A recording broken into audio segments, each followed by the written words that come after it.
All right, it says I am live. Great. Now we're going to wait a second, and we're going to check our microphone because last night we had an echo for the first 18 minutes. And thankfully, somebody told me. Right there. Look at that. Okay. So no echo.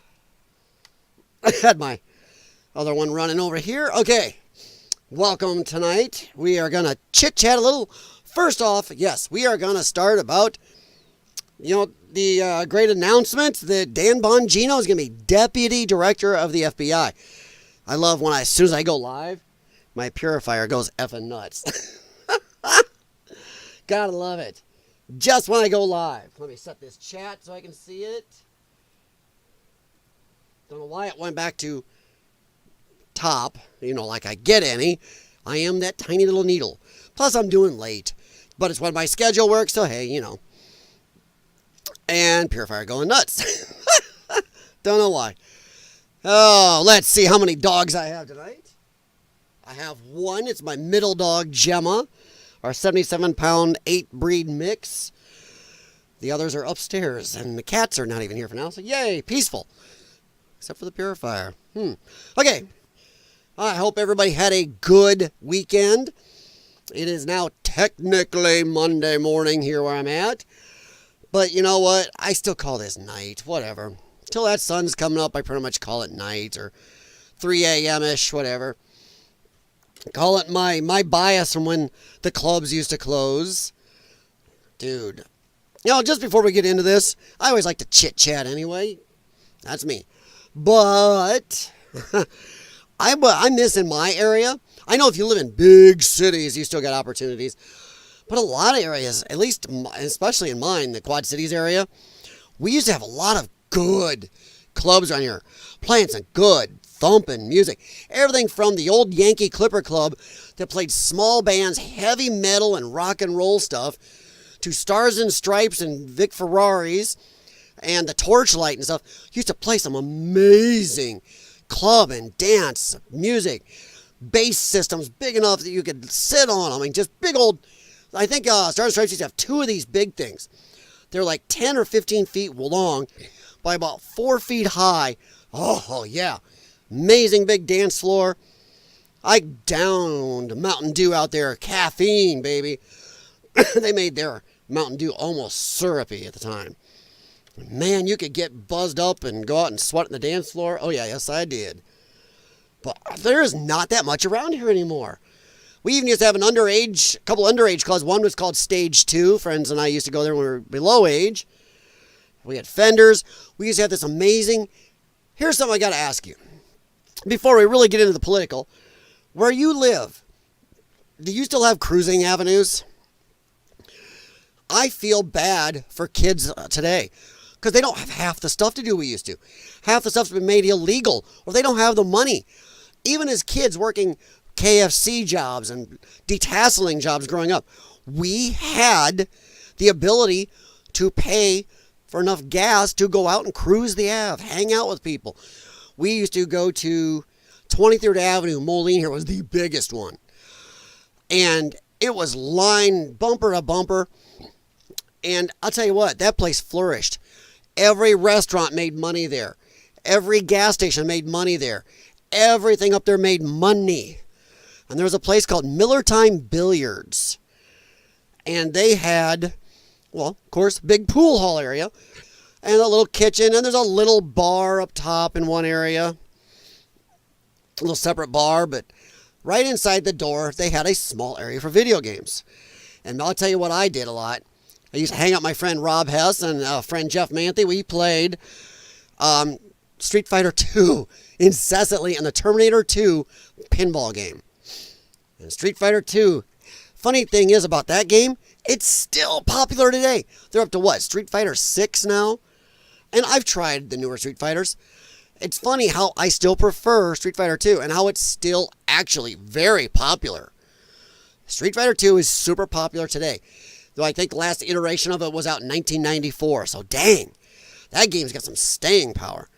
And the newer ones look a little flashy and they have all these out there combos and stuff. But I still prefer the old Street Fighter 2 and the old Mortal Kombat. You had to have a little skill there. But it's amazing. We used to stay up there. Friend Rob played pool really well. I was never great at it. We had a pool table in my house. It's one of those weird things my middle-class family seemed to want, and they found a used one, and took a lot of work to get it back in shape. But yes, we had one. But yeah. Oh, hey. American Explorer, what is up, man? How you doing, dude? Oh, see, that's where I was going, American Explorer. The avenue I'm talking about, 23rd Avenue, no longer kind of exists. They now call it Avenue of the Cities. They joined it with the other city that it connects to, east of Moline. And that one road keeps going all the way through, so they call it Avenue of the Cities. It's funny, because I run into people age 70, age 40, and even a lot of teens that still call it 23rd Avenue. But yes, that was where I was going with this when I started saying that kids don't have as much to do anymore. Not only because of the money, but because they've made things illegal.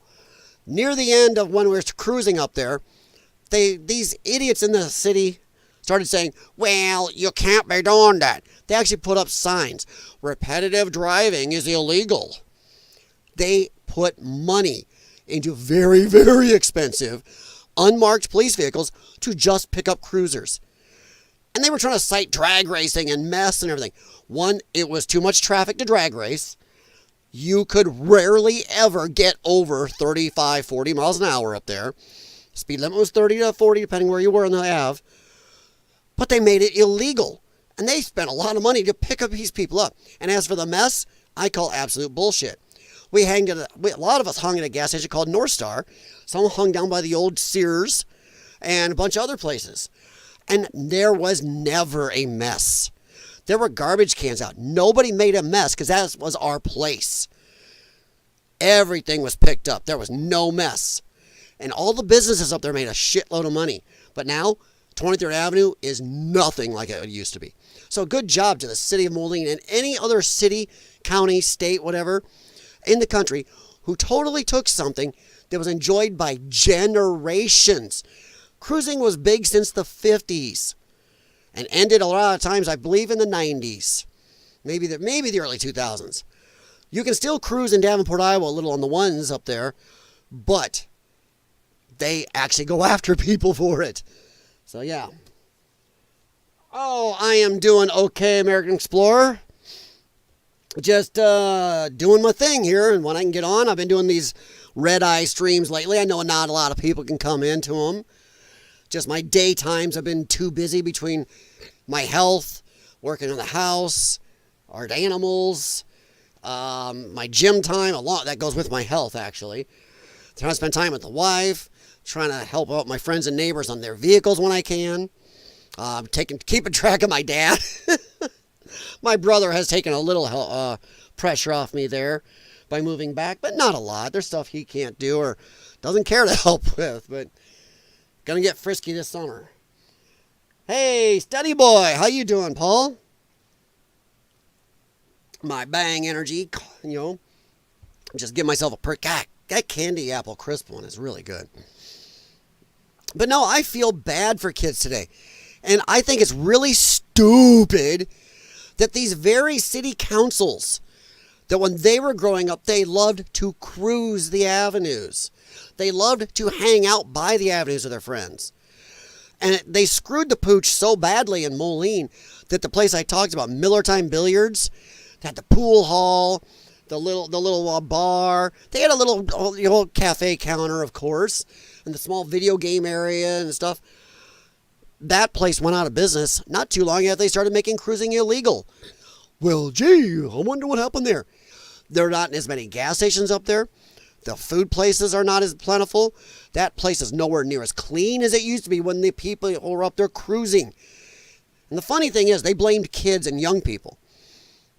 The people cruising up there were groups of old-timers. I'm talking 60s, 70s, some 80-year-old plus people in their old cars up there cruising. They even hung out in a couple areas. And nobody, whether you were 16 or 80, Everybody got along. Everybody's looking at the cars, talking, being friendly. There was no alcohol up there, barely at all, because nobody wanted to get in trouble and lose this great thing. There was no mess, rarely any drag racing, and everybody had fun. But now what do kids have? You got quickie marts now, where even on the sign it says, no more than 2 students at once. Jeez Louise. There is a couple parks I've seen remove basketball courts. Wow, there's too much trouble around the basketball courts. So now you took away one more thing for young people to do, and now you wonder why they always got their face buried in their phones or don't go outside. You guys are idiots. And that's my little opening for the night, my little rant. But yeah. So how you doing, Paul? Feeling better? That's good. You thought a good night's sleep would have helped you a while back. And I have to say a quick thank you to Christina Macy from last night's stream for informing me. Thankfully, I checked my chat, informing me that I had an echo going.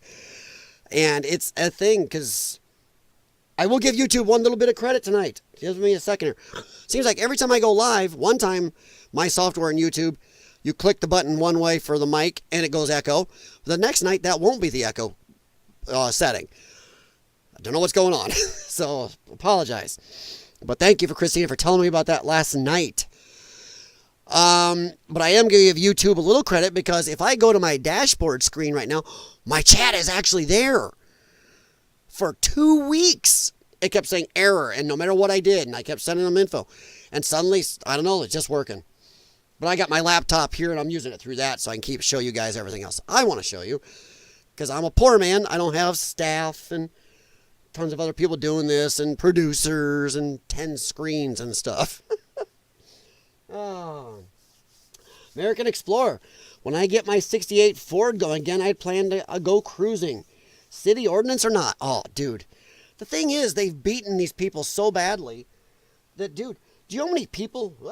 what is that? Oh, it's trying to give me a pop-up. A lot of guys... Dude, have you looked up the numbers on how many young people... I don't know, Paul. How is it in your country? Because I know you guys are a lot smaller. So I understand public transit in a country your size. Not picking, but... I run into a lot of people who don't realize how big this country is. And they go, why don't you have good public transit like we do? Because you can walk across your country in a day. Not yours, Paul, but I'm saying some of them. It's like a lot of these countries are the size of one of our 50 states. And a lot of our cities do have a big mass transit system. But when you're talking a country as big, open, and all the different climates and mountain ranges, not one, we have is it 3 or 4 major mountain ranges in America? We've got everything from swamps to rainforests to deserts to really cold up north, right along that Canadian line. So yeah, but the problem is a lot of kids these days aren't getting driver's licenses. Like when I grew up, if you lived in town, it was a big thing. You wanted your license. You grew up where I did, your driver's license, you were counting the seconds to getting your license because, dude, you lived out in a little BFE. If you don't know what that is, it is bumfuck Egypt. But, man, your license was not only amazing for you, it was amazing for your parents. Because your parents were like, yeah, we are effing tired of driving you places. So, yeah. But a lot of kids aren't even getting licenses. My brother-in-law has at least one of his kids don't care. Don't care to get a license, don't care to drive. A lot of people aren't. And they're depending on Uber or family or friends to do it for them. I mean, how is that independence?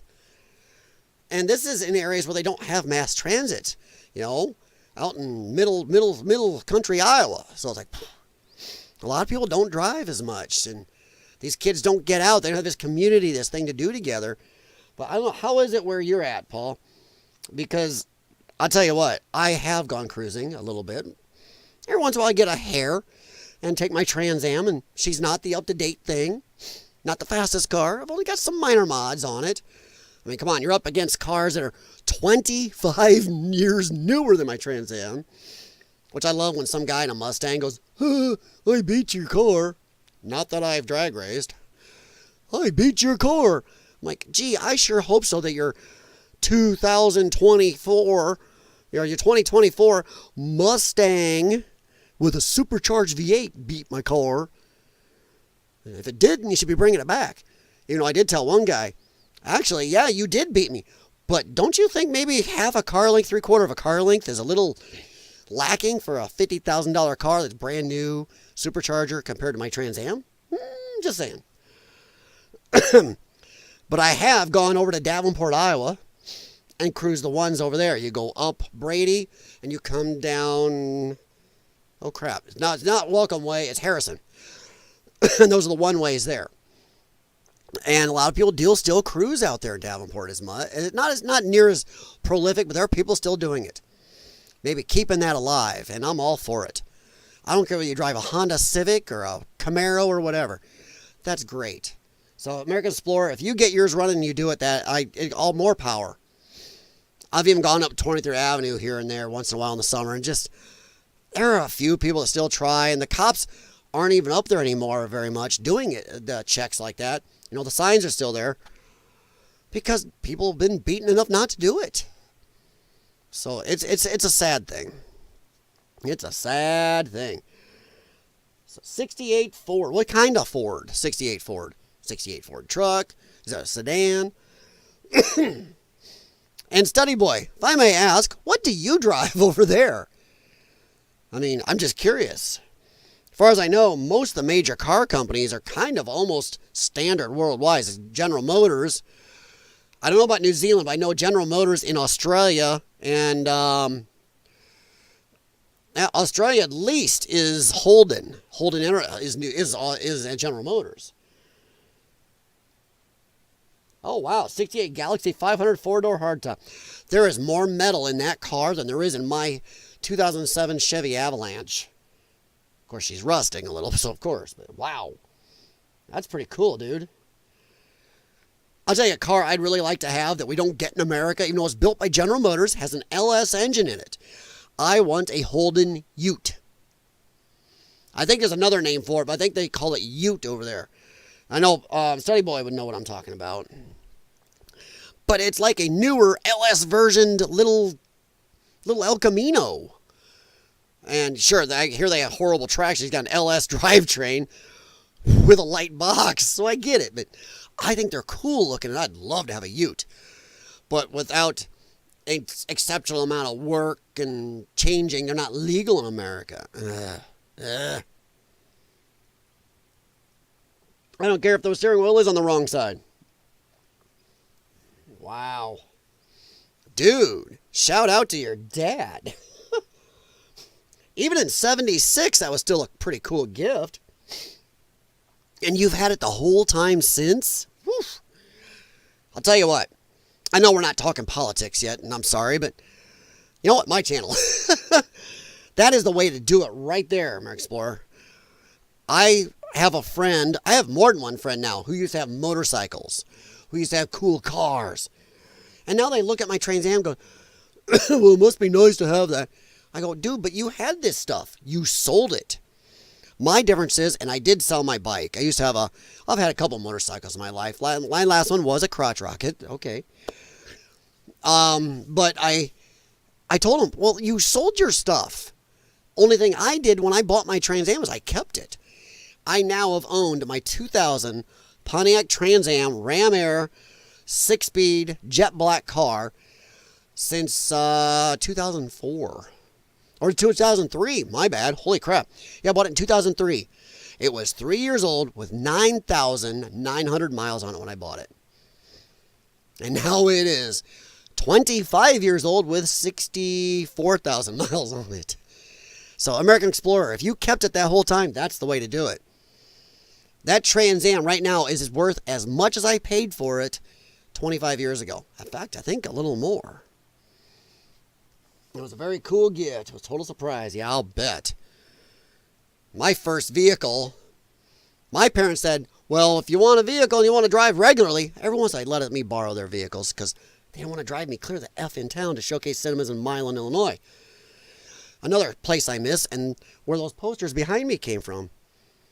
Those Star Trek posters, oh, you guys, you can see them, are original from Showcase Cinemas in Milan, Illinois. I was a young kid, and I wanted those posters. My dad's like, well, talk to the manager. So I did. The man goes, well, I can't give them to you. I can't sell them to you. So we're not allowed to do that. He's like, but come back when Star Trek 4 is gone and talk to me, and I'll give them to you. And give it to you. So I love the Star Trek 4 one. When I got a hold of him a couple months after it went out, he brought me all 4. 1 through 4 that they had in their back room. And those are originals from Milan, Illinois. And that was a great place to grow up, I'm telling you. I loved Showcase Cinemas in Milan. That was culture, and to me, that was amazing to get in town, to get out of the woods and go to the cinemas and go up to 23rd Avenue or go to the mall. I still love malls. Too bad our malls here, South Park and North Park, are not doing the best. So, yeah, I mean, the mall in Iowa City is doing good. A bunch of malls we see in Chicago are doing good. Down here, our 2 big malls are not doing well, and we used to have more. Had it ever since. American Explorer, exactly. I didn't want to join I wish I still had my blah, blah, fill in the blank. Yes, I got a lot of friends who do that, and God, it must be nice to have your car. Gee, it must be nice to have something cool. You sold yours. And not all of them sold it because they needed the money or anything. They just, I don't, it's not the cool thing anymore. I mean, it's not a lot of people that think a 2000 Trans Am is still cool. You got the new Chargers and Challengers and Camaros and Mustangs and Vets and stuff. But I love the old car. I still love it. It's comfortable. I don't have to have all my bells and whistles and satellite-y stuff all the time. You get in it and go. The mileage is good if you keep your foot out of it. And if you want to go, it still will beat the overwhelming majority of cars on the highway today. So, yeah, I agree. I agree totally. If you do not need the money, I'm going to tell you right now, if you do not need the money, do not get rid of a thing you love a lot or have loved. And look at it. Look really close where you sell something like a motorcycle, a car, cool toys from when you're a kid, something. Look at it really close and go, am I going to regret this someday? Will I want this back in my 30s, 40s, 50s or something, or 60s or whatever? If you can even go, well, I really might, or it might be fun to have that, then do not. If you do not need the money, get rid of it. But yeah, okay. That's just a little off track, so I know anybody comes into this stream later will probably have walked away. But memories and stuff that kids can't do anymore. It's bad. It's bad for a lot of countries in the world right now. All right, so we are going to get back into this now. So if you did stay, I will probably put something in the description later saying at point number blah is when we start talking politics and I stop talking about cool stuff from the past and how kids have it kind of bad in a way. All right, we were over here, and this is on my LYON'S Den. I did repost it. Dan Bongino posted, and I'm telling you, I'll talk after I read it. You don't need to hear me for a second talking about my stuff. Donald J. Trump, great news for law enforcement and American justice. Dan Bongino, a man of incredible love and passion for our country, has just been named the next deputy director of the FBI by the man who will be the best director ever, Kash Patel. Dan has a master's degree in psychology from Community College in New York, or Central University, New York. An MBA from Penn State. He was a member of the New York Police Department, a highly respected special agent with the United States Secret Service, and now is one of the most successful podcasters in the country. In fact, I would say the world. He may not be Joe Rogan, but he is right up there. He has got to be in the top 20 in the world, which is amazing. And I watch his show. I like that he's kind of like what I respect about Trump. He does not mince words. If he says something's bullshit, thinks something's bullshit, he'll say bullshit. I like that. If you really like something, he'll say it. I just like being able to understand somebody, not have bullshit, and you know whether you agree or disagree. But, okay, so something, most successful podcaster in the country, something he is willing and prepared to give up in order to serve. Yes, because that is public service. That is what we used to have in this country. That is what Donald Trump has done. And I know not everybody's going to agree with me here, especially people who hate Trump, been programmed for 10 years by our media and our deep state government to hate this man. And there are people that do irrationally hate this man now. They hate him. He could cure cancer and somehow still send every person in America $50 million and they would still find a way to bitch and hate him. That is what 10 years of somebody calling you Hitler or Mussolini. He's going to put black people in chains to World War II or III. Two. He's going to do this. He's going to do that. None of it ever came to fruition.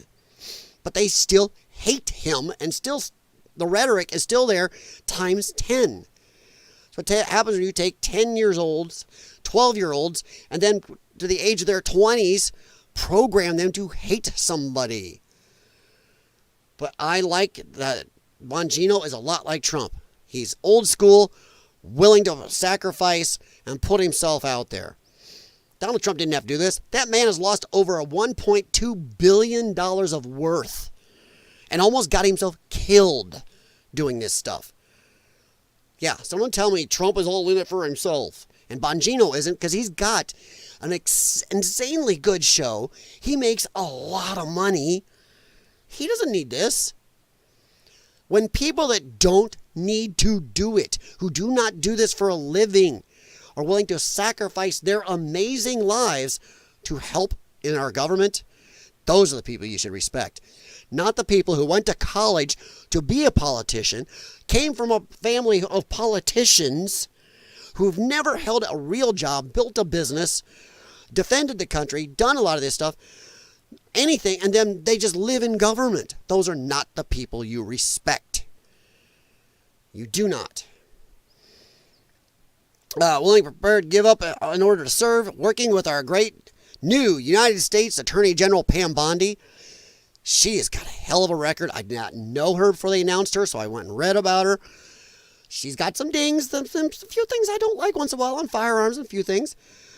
But she's got a hell of a record of going after people for some pretty bad stuff. So yeah, that's good. I like her. And boy, she's pretty hot. Eesh. She's holding up pretty well. And then Director Patel. Kash Patel is an amazing guy. And I hated during his confirmation. He does not have the experience to do this.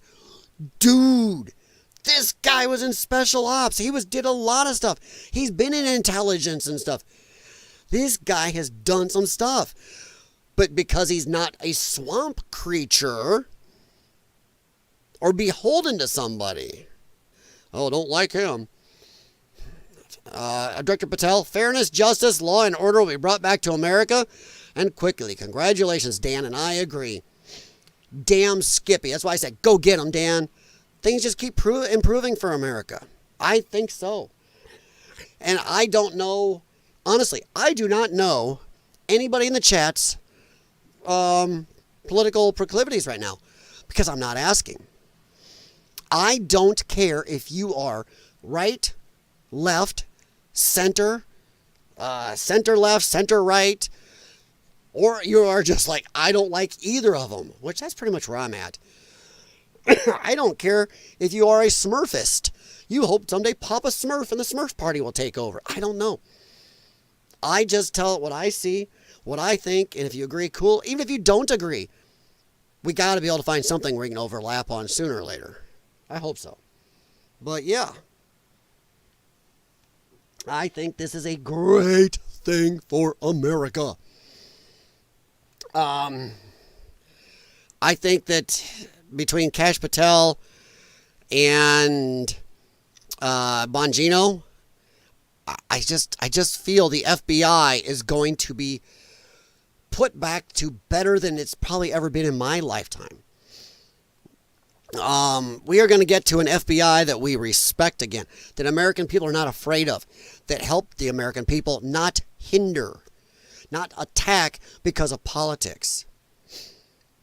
I mean, I don't think Bongino especially would be involved with anything that's going to be law enforcement for political means. I do not believe that. I've followed the man too long.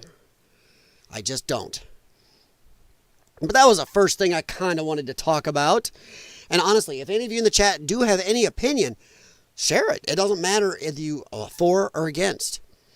If you want to ask questions, if you want to throw little things at me, well, what if? I'm not scared of doing that. So I will say that honestly, right now, there's too many people on the left, and I have family and friends like this, mostly not really friends anymore because they've disowned me, but a lot of family who do not want to discuss. They will not discuss. They scream and start calling you names sooner or later. It's a little bit disheartening, actually. So, but yeah, that's kind of my big thing I wanted to talk about. I even have another article here we could read, go over, but I'm not sure we need to. This is The Guardian. Sorry, I ate too much chili again tonight. My wife made this big batch. We're still eating that thing.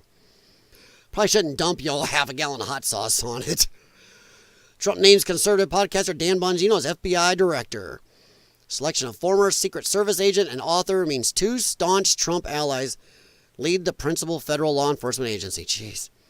A lot of people don't even know this guy has beaten cancer. And I believe more than once. This guy is a badass.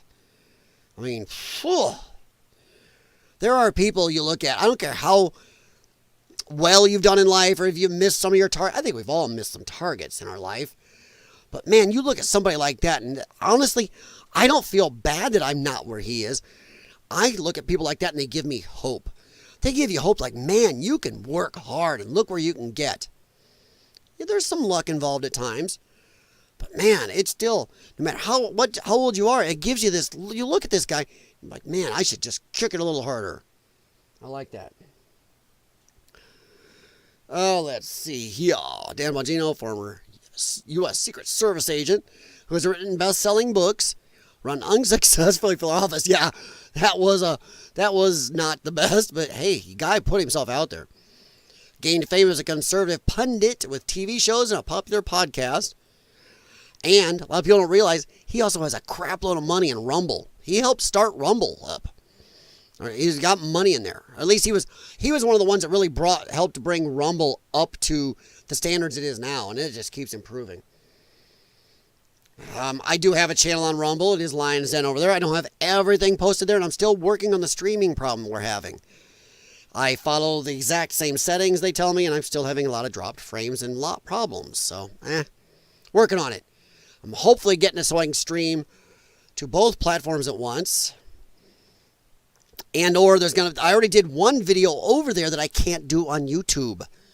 So you might want to follow over there just for that, because there's a lot of things YouTube will still ding you for, and I'm not doing that. So there's stuff I'm doing on Rumble.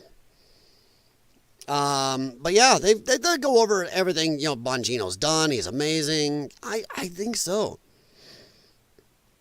I try not to read too many stories verbatim. There are a million channels out there doing that.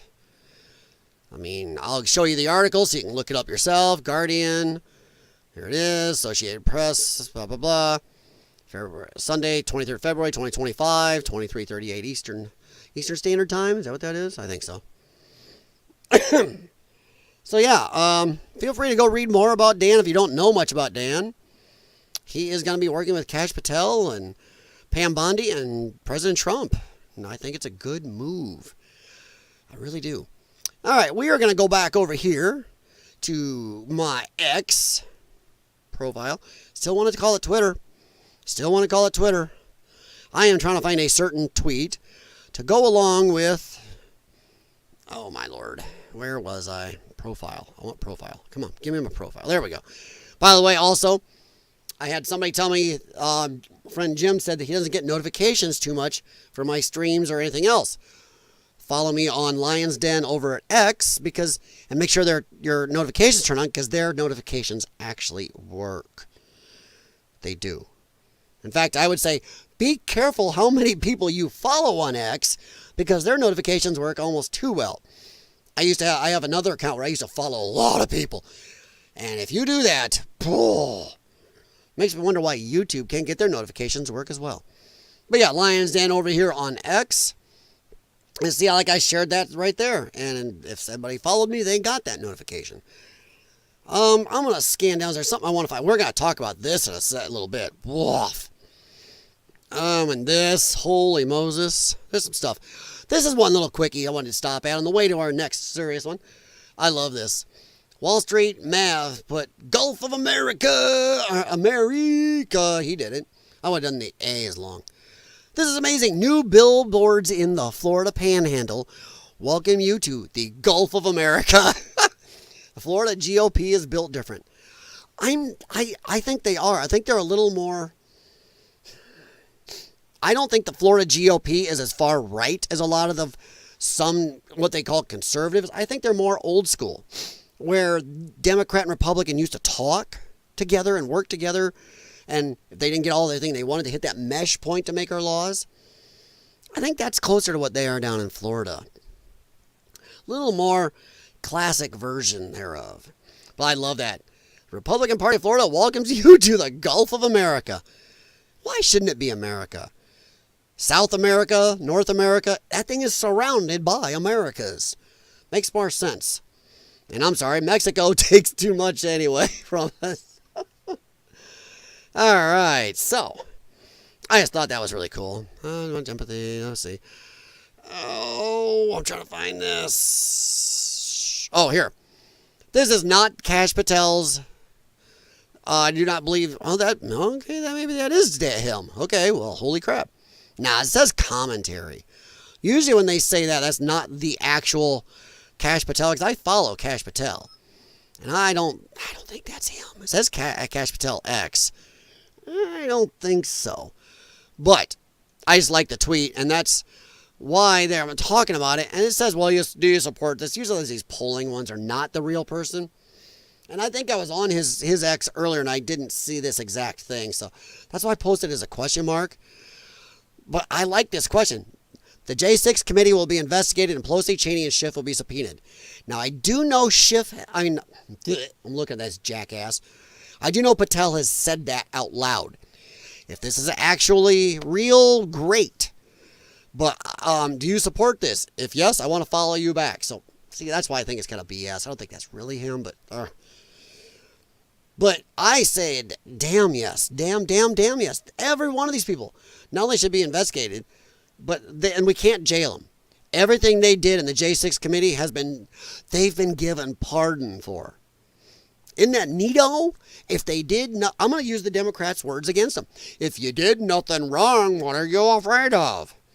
Well, because Trump's such a bad man, he'll weaponize the DOJ. Oh, you mean like you did for the last 4 years? And then pretty much for the 8 years before that? Come on. Or the 4 years before that, I mean? Come on. I love how projectionist they are.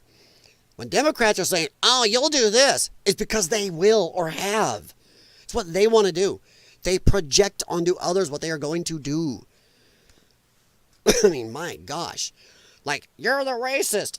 No, the person that sees everything through the lens of race or gender or color or height or whatever else, you're the racists. You're the misogynists. You see everything that way. Jim Bob over here, who does not notice what a man's color is, just how he acts and treats other people or him back, that's not the racist. Yeah. But I agree totally. And I think, okay, now I know we can't jail these people. They've got pardons. Okay. But they should 100% be investigated, subpoenaed, because they can't refuse a subpoena. And part of a pardon means your, right to incriminate. The Fifth Amendment is gone. You can't be jailed. You can't incriminate yourself because you're pardoned. So they must come in and they must tell the truth. Now that's a little sneaky thing because I've heard and done a little reading and it seems to back it that if they lie while under oath, if they lie, then guess what? The pardon is null and void. That would be cool. Because I would love for them to be subpoenaed to have to tell us all the scurvy, illegal bullshit they did, what they knew. We can't jail them, but boy, they'll be in the history books forever. And finally, a lot of lefties will shut the fuck up. Shut up. J6. Oh yeah? Fuck you. May 28th. Oh, yeah, a lot of people don't know what that is because the leftist media control the narrative. May 28th riots in D.C. Burned down buildings, broke windows everywhere, attacked people, injured hundreds of D.C. police officers and Secret Service agents, knocked down fences at the White House, burned 2 guard posts. The president had to be put in a bunker. The only thing you may remember from is they made fun of Trump. Oh, bunker boy, he had to hide the bunker. Hey, fuck you. That was worse than J6. They were trying to actually attack and kill the president. They were trying to burn shit. They actually did burn some shit down on White House grounds. Show me where the J6 people burned anything down. Bullshit. So May 28th, fuckers. I've had it with that. Mr. Miles. The states can also use those statements of illegality. Oh, real? Oh. But Mr. Miles, that's actually a good point, yes. Because the left likes to say, hammer on Trump for not being able to pardon himself for state crimes. And they got some state charges that they still want to try to get him on when he's out of the White House. Which is ignorant. Let it go. Mr. Miles, that is welcome, by the way. But that is a very astute observation. I do have to ask a question, though. Are there any states that really could do anything to him? Because this was all done in D.C. And we know D.C. won't do shit. Come on. But do you think there's, I don't know if any state could do anything. Middle old T-Watt there is already Gandhi. She lost her race. Her people were pissed in her state at her. Adam Schiff is from California. That jerkosaurus. Oh, I think Adam Schiff may actually be worse than Pelosi in some ways. Tell the truth. Face the wrath of the states. Lie, commit new federal crimes. Yeah. Yeah, and hello back, yes.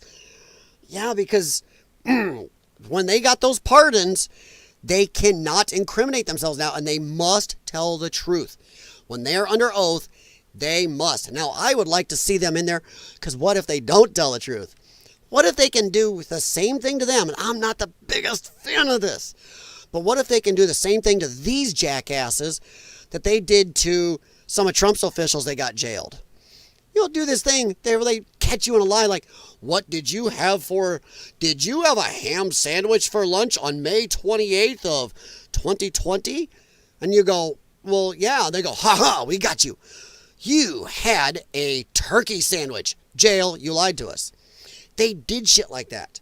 So catch these assholes, maybe do the same thing. But boy, I'm not the fan of that. But yes, lying is, you already got your pardon. You lie now, ooh, big deal, because it goes away. Let's see here, Mr. Miles. Depends on the crimes. I suspect things like the COVID vax could be important to states. Ooh, that's a good point. Wow.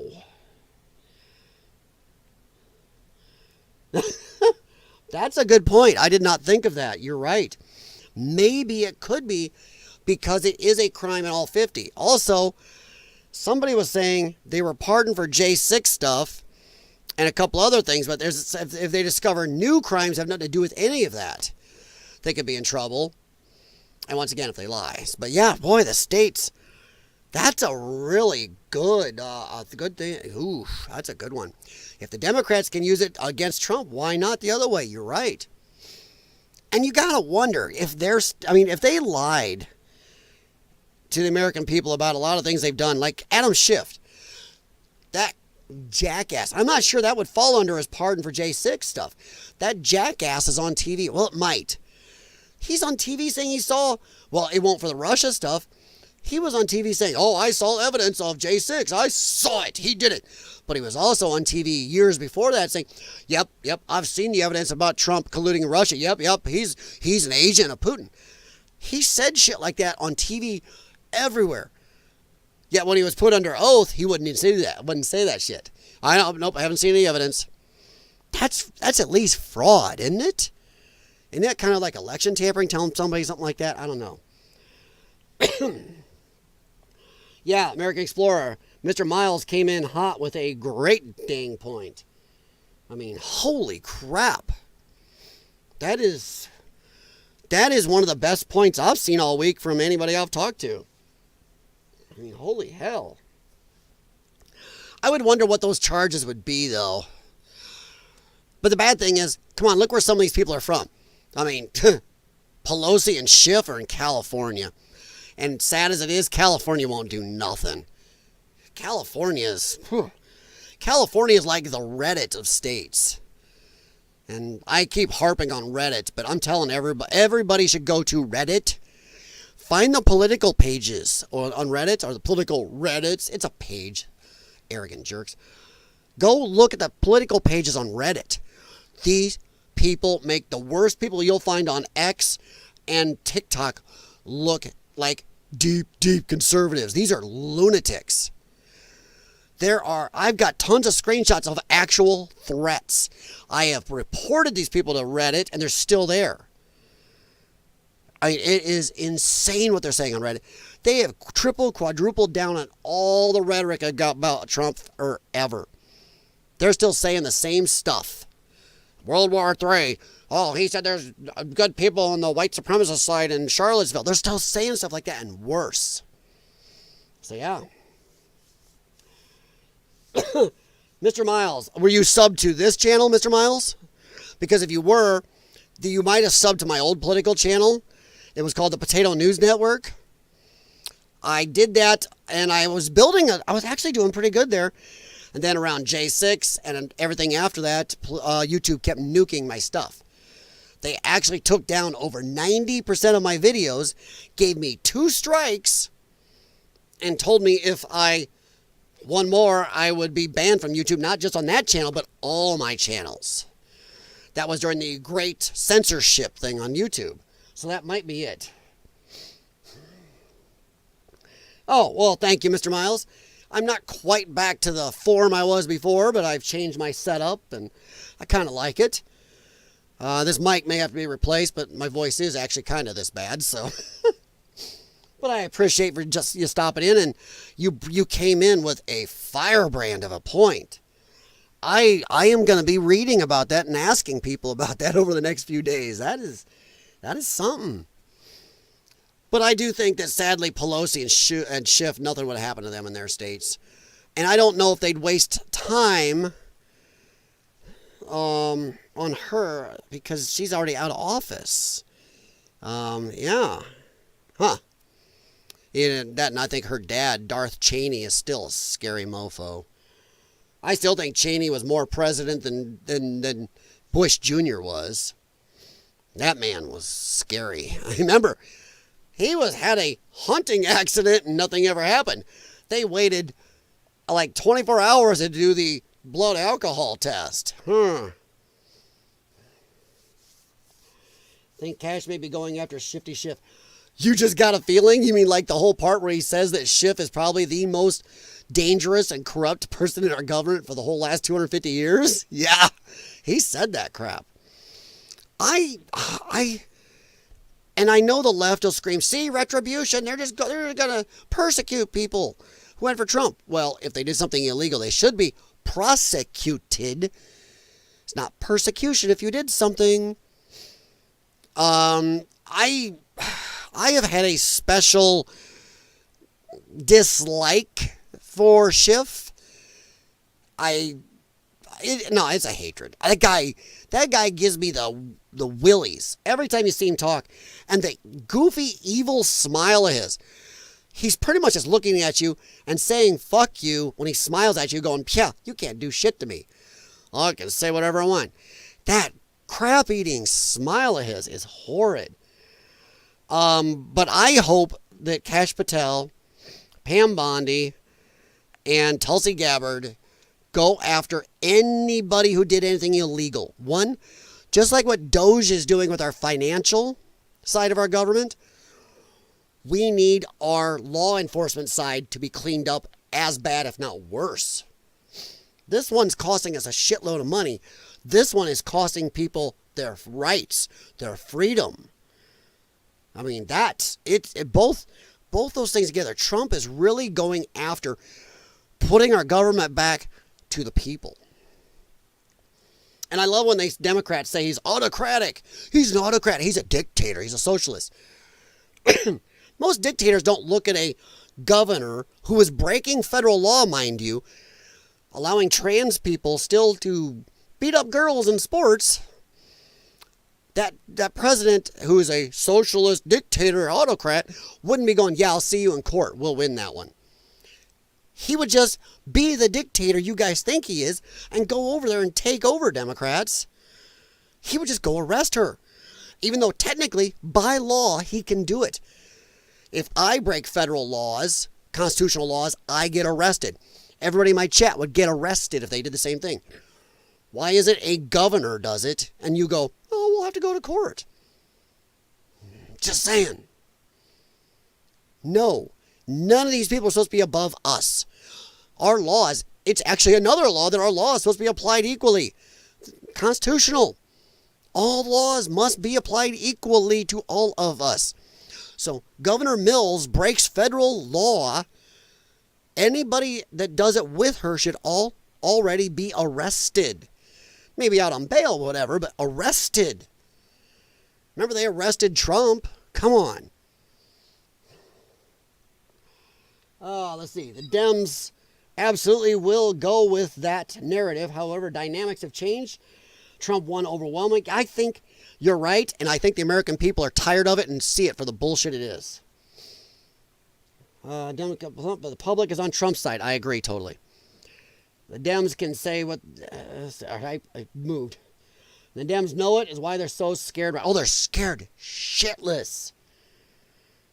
Correction, one reason among many that they're so scared. Yeah, Trump won 40% of California population. Dude, he won over 40% of Illinois, my state. My state is one of the worst also, one of the biggest Democrat strongholds. He won like 40% of Chicago.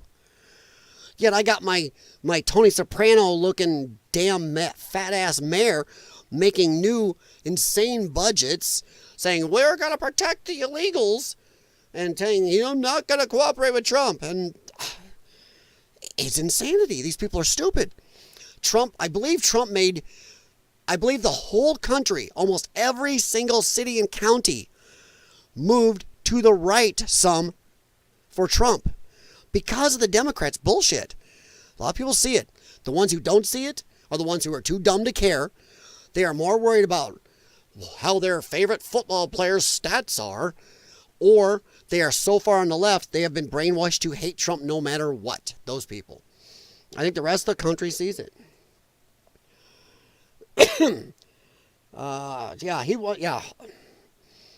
Ultra Blue, California. Yeah, Ultra Blue, Illinois.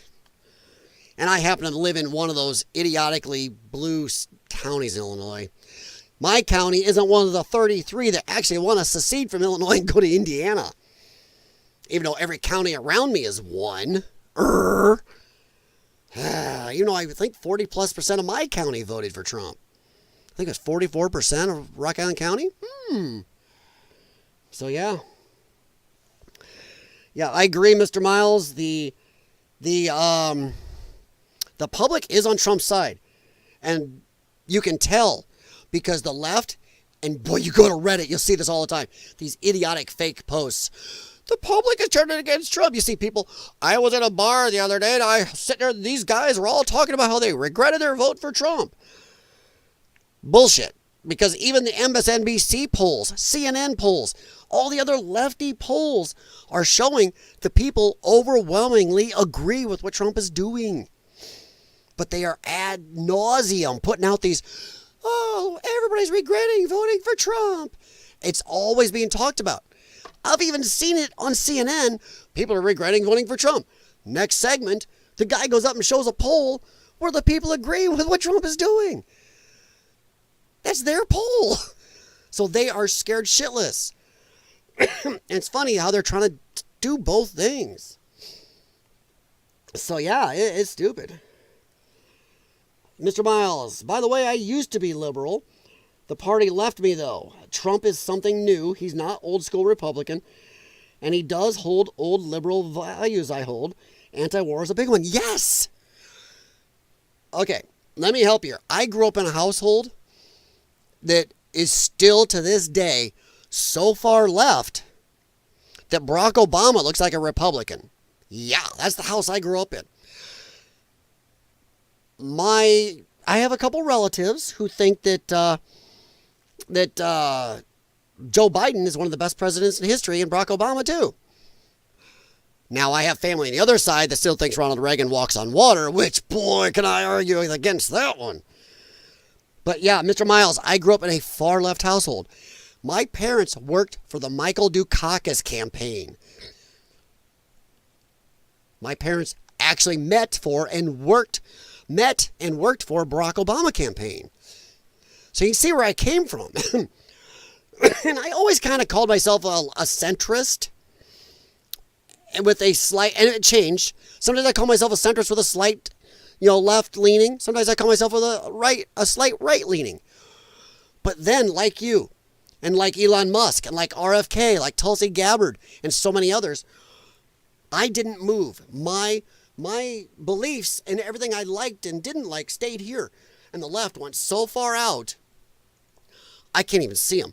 And I'm not saying the right hasn't moved out. The far right has gone that way too. But they may have gone a mile to the right, but the left has gone to like 95 miles to the left. And I'm stuck here with that rug being pulled under me. And who helps me up? Some guy on the right going, how you doing, man? And I can discuss with them, even if they don't agree with me. Like, boy, I can get into some abortion stuff with those guys where they get mad at me. But these guys over here, because I don't agree with them and everything, they won't even talk to me anymore. I got friends that have talked to me. I got family that won't even consider me family anymore. Won't talk to me at reunions. So I understand, Mr. Miles, totally.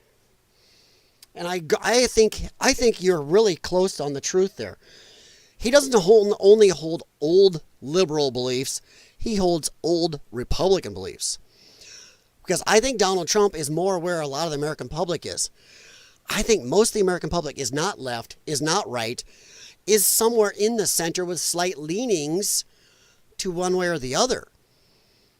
So I think Donald Trump definitely has beliefs from the old liberal school and the old right, if you look at it. I think he's a throwback to when Democrats and Republicans, I like to say, when Democrats and Republicans used to be able to talk to each other, to discuss things with each other, make laws where none of them gets everything they wanted, but they find that mesh point. That 50% they actually agree on becomes our law. That's where Donald Trump came from. I mean, he has to. I mean, for the love of God, how far has the left gone when they lose, not one, but two presidential candidates for their party to work with Trump? And I know tons of people on my wife's side of the family who loved Tulsi originally. And now don't mention Tulsi to them. And there's still stuff I don't agree with Tulsi. And Tulsi and Trump have admitted there's stuff they don't agree on. But what's she doing there? Doing the stuff that her and Trump agree on. Trump found the perfect job for her where they agree. Same with RFK. They both admitted on stage they don't agree on everything. But what they do agree on is what Bobby's going to be doing. That is perfect. That's how you come together. This is a unity party. Everybody's always talking about a unity party. Elon Musk said the same thing. He used to be left, and then they left him behind. They've gotten so far, he's now finding himself closer to the right. But he admits he is still left. Joe Rogan. I mean, this is stupid. How many do you have to lose on the left before you wake the hell up? I mean, this says a lot. When people always say they want a unity administration for once. Wouldn't it be great if this administration had real people from the other side? Trump does it, and they hate him. And now they hate these people. Yeah, they're not. Tulsi's a piece of shit. Shut up. You say she was amazing. RFK sucks. He was rivaling Biden in polling until they did illegal crap, getting taken off ballots, and did lawsuits against him. Yeah. Elon Musk was the darling of the left and the Greenie Party. And now because he's agree on everything, hate Elon. Trump has put together the most unity party or administration I've ever seen in my lifetime.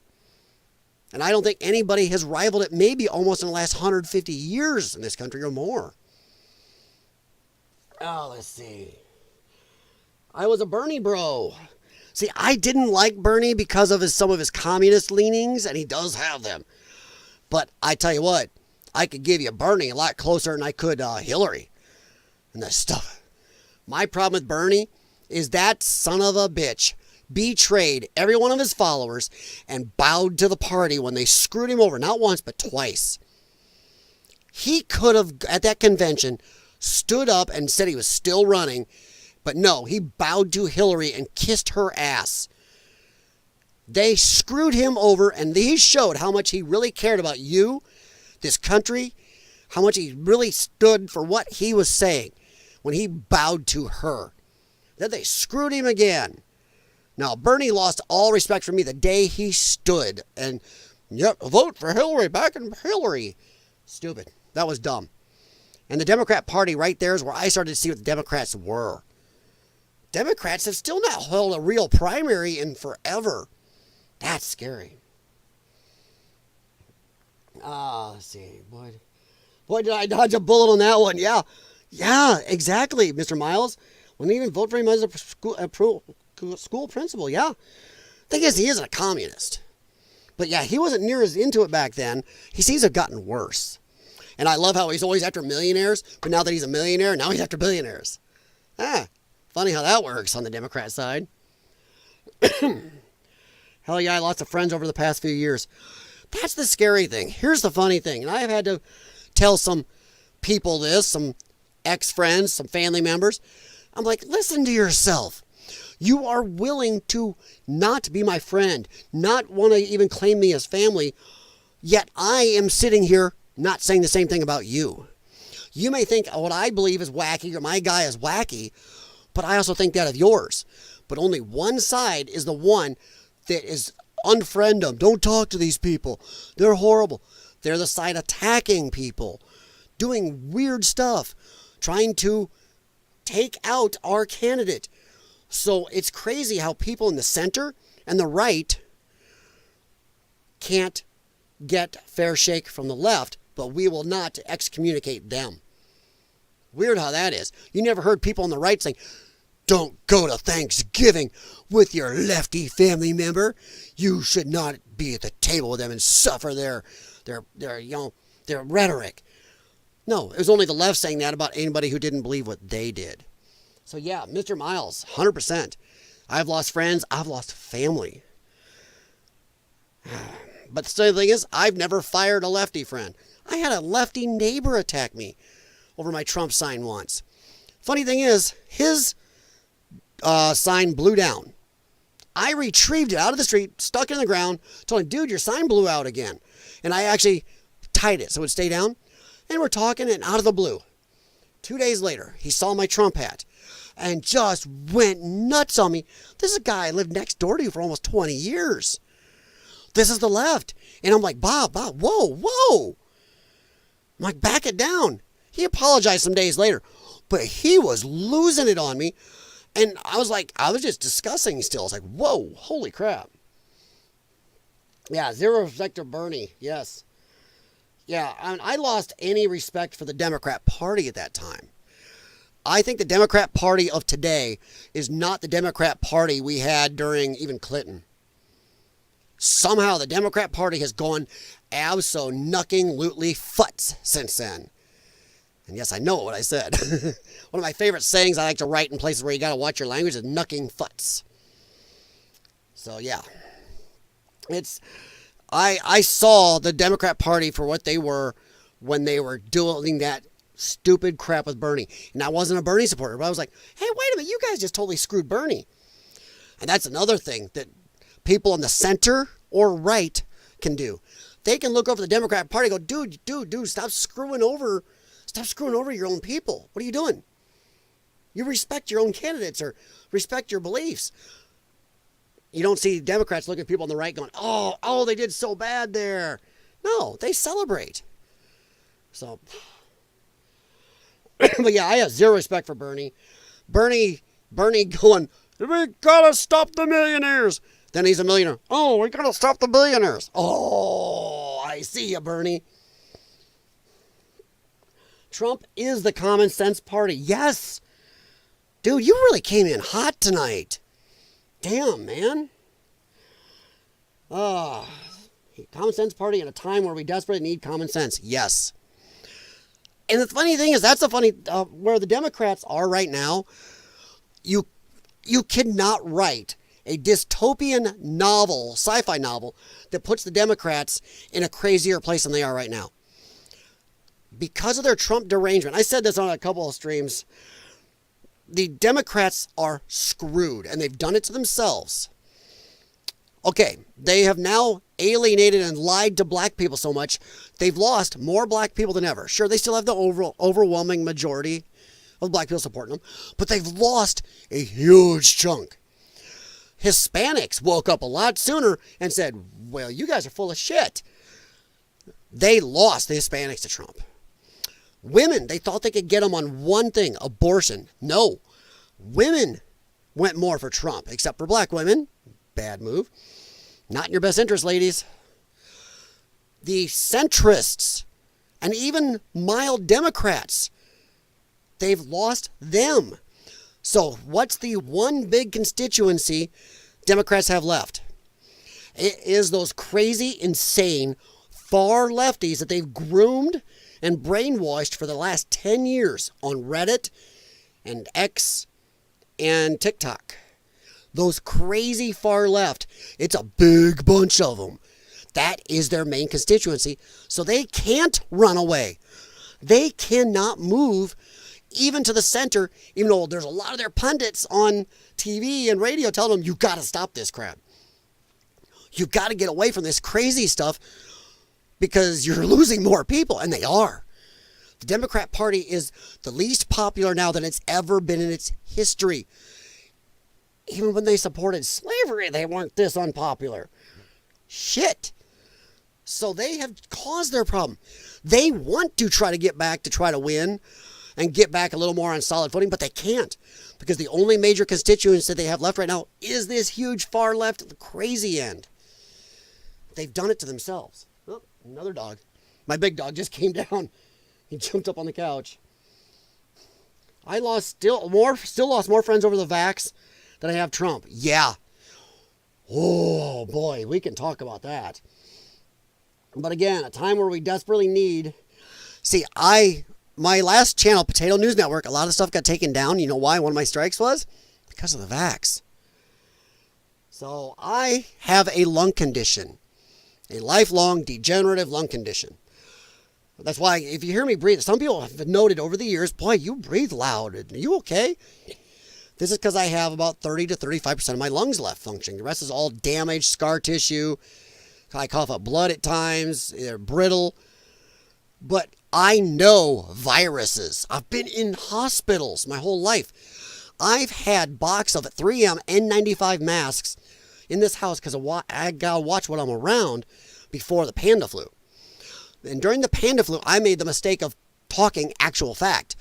I'm going, dude, you were letting people wear t-shirt masks, knitted masks, masks that say right on them, not for medical use. That is like, with a virus, that's like pissing through a screen door. Those won't stop, nothing to do with a virus. And man, did I get crapped on for that. And that got me a lot of trouble on YouTube. And besides, family and friends tell me, you're stupid. I'm like, dude, who are you going to trust? Me and people like me know this. We have to be careful of viruses. I was less scared of that than I am RSV. RSV and some of the other scurvy floating around scares me more than panda flu did. I mean, it's craziness. But oh boy, a lot of that's come out true. I lost a lot. Yeah, like you did, Mr. Miles. I lost a lot of people over that. I left the Dems when they cheated Bernie. Yeah, see? Yeah, okay, yeah. You stayed liberal. Then the woke mind virus. That is crazy, isn't it? If you look at how quick the Democrats have flopped and changed, whoa. And I say the Republicans have changed a lot too. Trump has brought the Republicans back, kicking and screaming, closer to the center, closer to where they used to be. I think Trump, the right was going out there too. They were getting little ODFS. Sorry, country saying, out there fucking somewhere, you know. But I think the right was getting a little loony too. I have family that is deep conservative, and I think they're a little loony. But I think Trump saved the Republican Party. At least saved one party.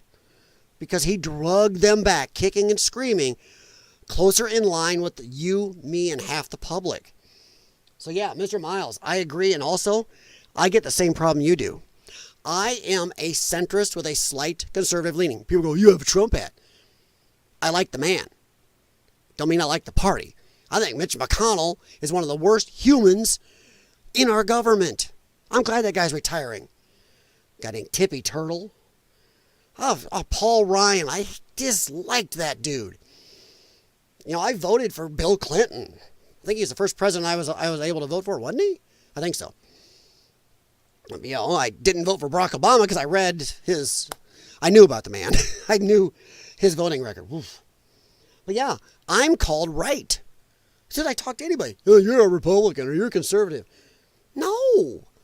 I can argue both sides. And I'll bet Mr. Miles, by the way you talk, I bet you're a lot closer to where I am, where you can look at the left and go, hey, that's not a bad idea.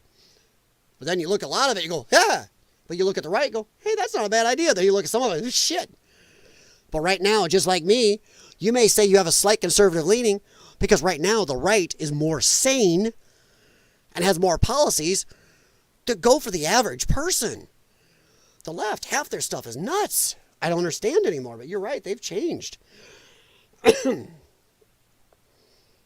The bird flu, they've been trying to push it, but it keeps failing. They tried to push it. That's why the Biden administration killed millions of egg-laying chickens. There were farms around here I've talked to who were ordered to put their chickens down even though they never tested positive for it. So yeah, they were trying to stir the avian flu as the next scare, but it never would take hold. They danced too close to the sun with their first COVID. They got people on guard where even right, left, center alike were going, bullshit. No, we see you. We got you on this one. Nope. So I think they caused their own problem. They tried to get it. COVID the sequel. I did see that. And what is it with China? Why are we not punishing China? Whether China accidentally released this or on purpose, they are responsible for the deaths of millions. And I'm not saying COVID was nothing. I had COVID once for sure, possibly twice. And with my lung problem, it was not the funnest ride, let me tell you. And I had to ride it out of home because they didn't want me anywhere near the hospitals because of all the other infections they're afraid I was going to get compounded. I was coughing up between 80 and 100 milliliters of blood a day for 3 weeks because I got a virus from a family member who should have known better. Then that snowballed into also getting a bacterial infection in there. And then that snowballed that I somehow had COVID. And, I had a bad time. I was on IV meds here, every med possible. It was a rough month or two in my life, or actually more than that. Oh, it was about a month. I actually come out of it. I still got a weak spot in my left lung if I overdo it, and I can crack it and cough up blood. So, yay, me. I don't know if the American people are going to fall for another panda flu. But they are trying. Honestly, I think there's some big thing has to happen because I don't think they can take Trump down anymore. Somebody told me the other day, I think it was Christina Macy who was on my stream the other night saying, well, they might just try to take him out. They might JFK him. I don't think they can anymore. One, I think he's got too many loyal Secret Service people around him now. I think there's too many people on guard. And I think if they took Trump out now, you are talking all out civil war. Or even the left would be, even a lot of people on the crazy left would be going, ooh, ouch, that might be a little too much. you would take at least more from the non-crazy left to come over to this side going, oh shit, a lot of people you were saying was true. They just took him out. Nobody's going to believe it. That was just oopsie or some crazy dude. So I don't think they can take him out, but I think maybe if they are going to stop him, they have to do something huge. Whether it's another panda flu or some crazy terrorist attacky thingy, I don't know, but I don't know. Oof. Let's see. Remember, as soon as Putin invaded Ukraine, pandemic ended. Well, yeah. Mr. Miles, I think a lot of this is for control. Control is the name of the game. Control and money. And they were getting tons of money from panda flu. And then when the wars were wound down and over Trump, they hated Trump because he ended the money train. He got us out of wars. No new war they wanted got started. He nailed the military-industrial complex, and all these people wanted wars and money involved. So the Afghanistan thing was already dying out, and people were tired of it.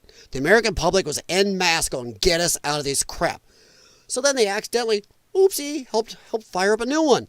And that's where we've been stuck now with our money. So yeah. Let's see. Yeah, Putin hasn't pulled out yet because we're safe from the new C-19. I'd be C-20.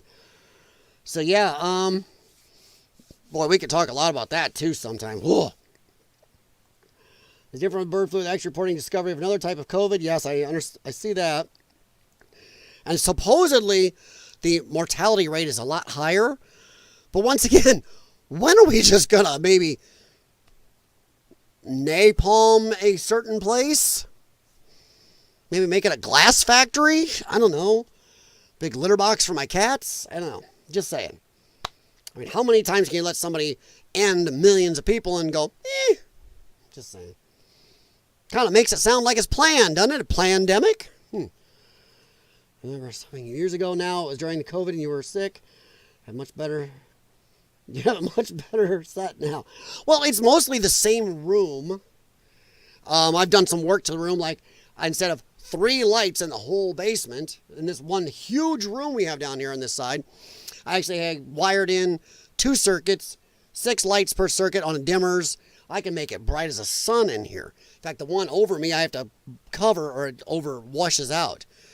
I did do some paneling, put up more of my pop culture and toys and stuff. So yeah, it's the same room, just different angle. Plus, I'm also now on a desk where I can stand or sit, which is nice. So my laptop is right here. But thank you. I'm glad you stopped in, though. You've really thrown one poo, dude.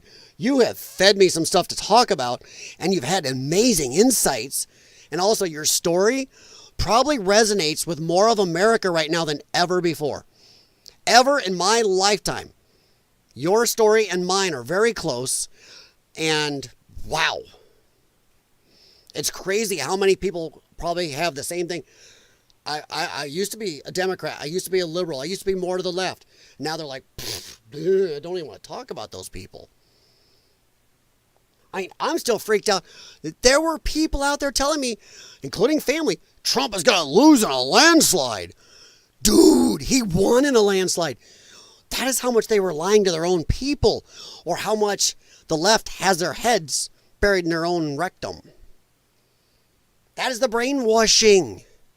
You were so brainwashed, you actually were ignoring facts going on where the rest of us going, no, Kamala's about to lose bad. I lost at least one friend and at least one family member who still has issues with me over that. They haven't apologized. We're not punishing China because it was funded by the U.S. With the U.S., I agree that we had culpability. But I also think there's more countries that had culpability, including NATO, not NATO, UN, and that World Health Organization knew this crap. I think no country's gone after them. Italy, France, nobody, because I think everybody was involved in this stuff. And also, there's a lot of money going here. I still almost think that some people, I might go Alex Jones on here, but I think maybe the word plandemic was right. Biggest wealth transfer in the history of the planet Earth happened there. think they tried already. Yes, exactly. 100% virus is more about testing their control. I've been screaming that forever. So have other people. They wanted to see what they could get away with. They knew how far they could push people, how many rights they'd give up for fear. Remember what Ben Franklin said? Let's see.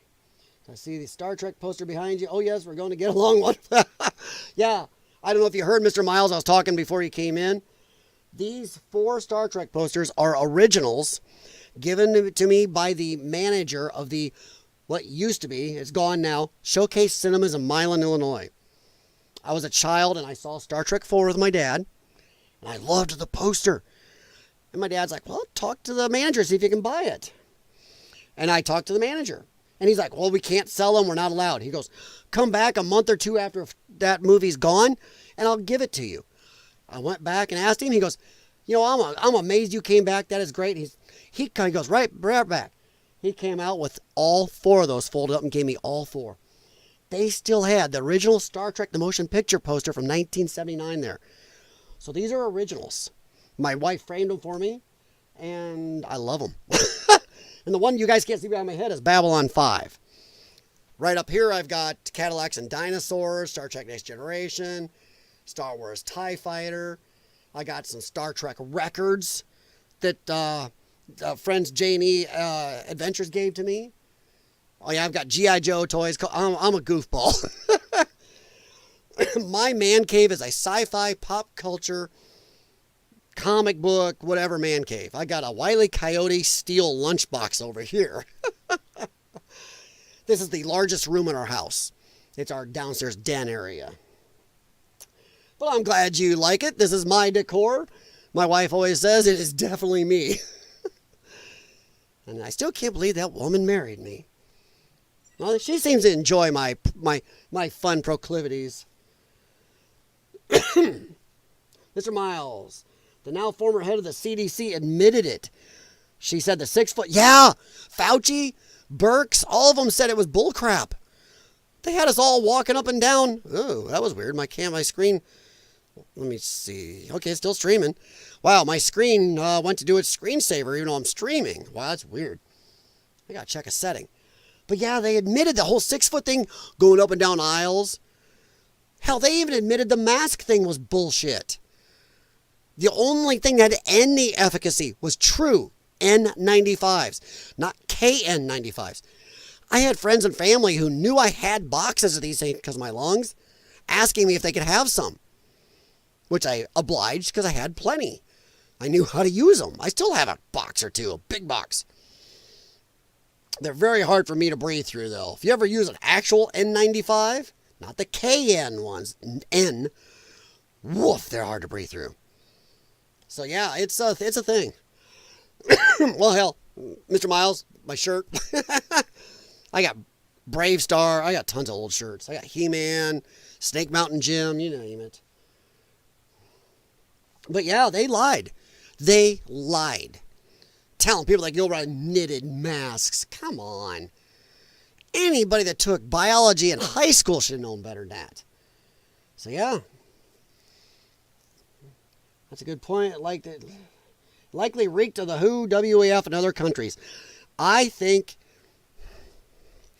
the WEF is one of the big drivers. You got what, Klaus Schwab and Soros and all these weirdos in there. And they released that thing a while back, and then they withdrew it real quick. Because even a lot of normies were going, whoa. Remember the thing? You'll own nothing and you'll be happy? They put this out. Then they tried to withdraw it, but thankfully all the autistic internet wizards, that thing is still out there because they had it. And they were able to find it and put it out again. But they openly said at the World Economic Forum, they were pushing to move everybody to a rental economy. A rental society. Sorry, that's my lungs. But they were moving everybody to a rental economy. You would own nothing and you'd be happy. You would not own a car, no driver's license, self-driving car that only goes certain routes when they want you to. If you disagree, no car ride for you. No cash, all digital currency. They can take it, stop it.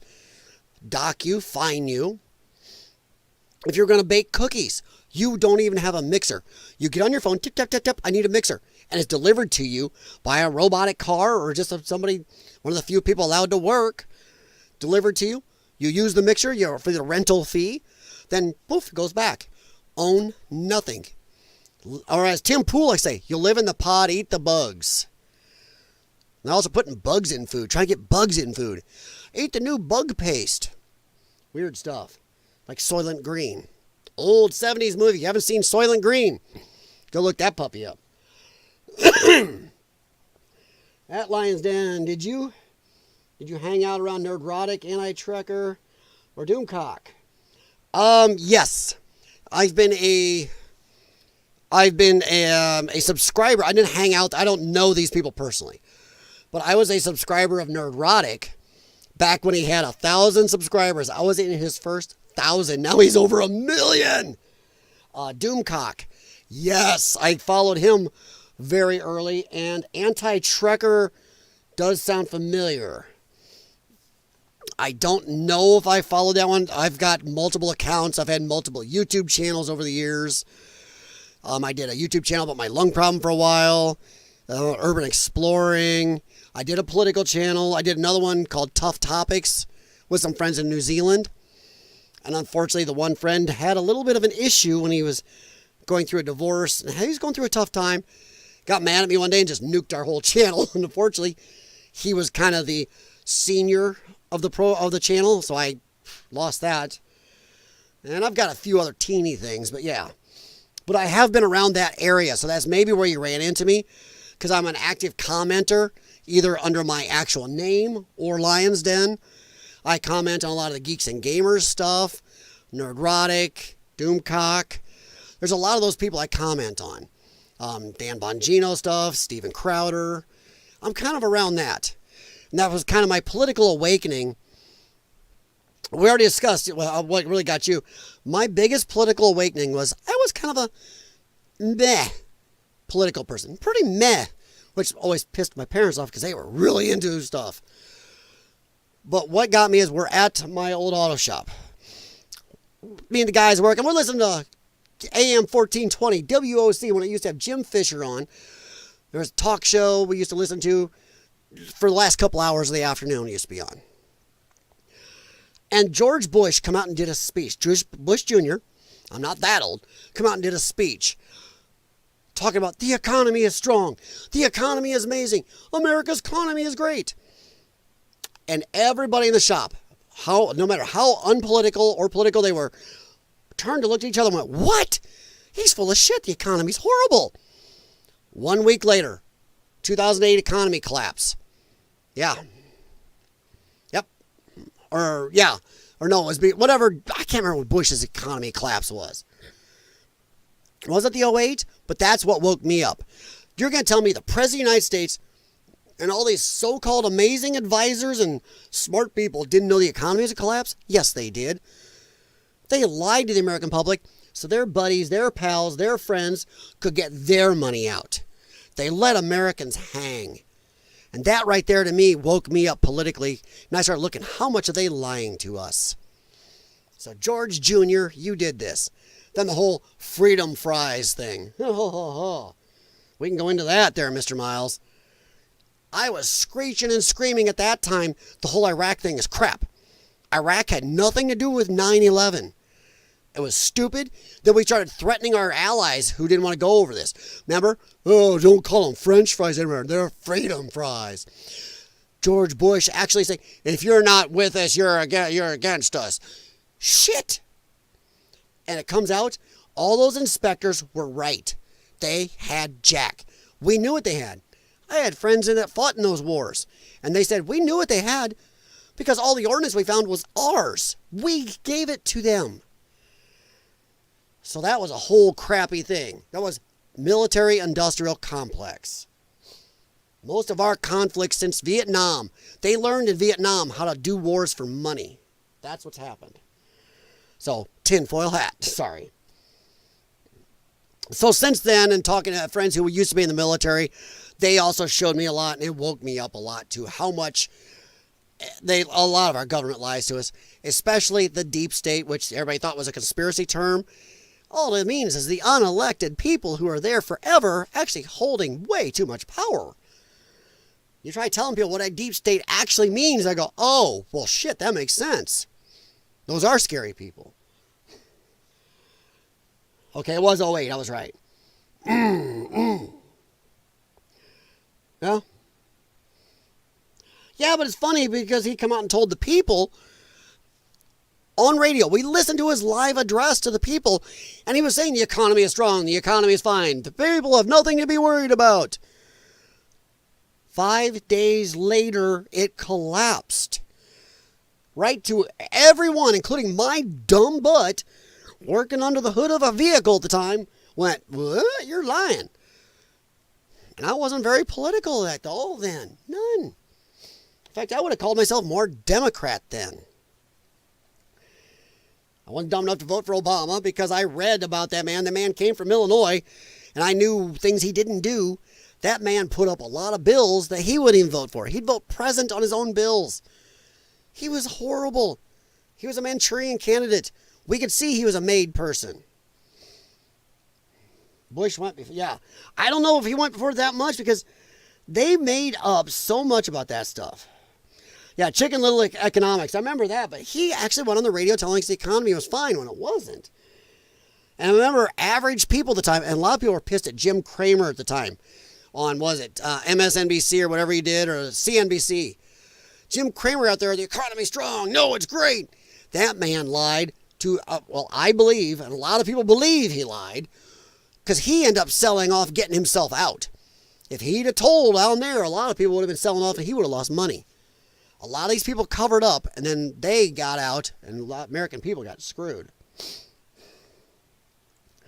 Yeah, that right there. Mr. Miles, that was a bad one. Yeah, we were staying up in the shop going, what do you mean? The economy sucks. Don't spend money. Keep your cash. You're going to need it. He would tell people to go out and buy stuff. Remember that? Go shop. Go buy stuff. Buy a new car. Buy this. If you're thinking about buying a house, now's a good time. At the time, my business partner, he was very non-political. Very. And he was going, no. He was looking at that. That's how me and a friend who worked there, my friend Ray, both became very political after that. Both of us started really looking into the bullshit and listening. Yeah, see, but Mr. Miles, I agree that maybe he did tell Congress that, and I think you're right, I do remember something. But he was telling the American people to do stupid shit.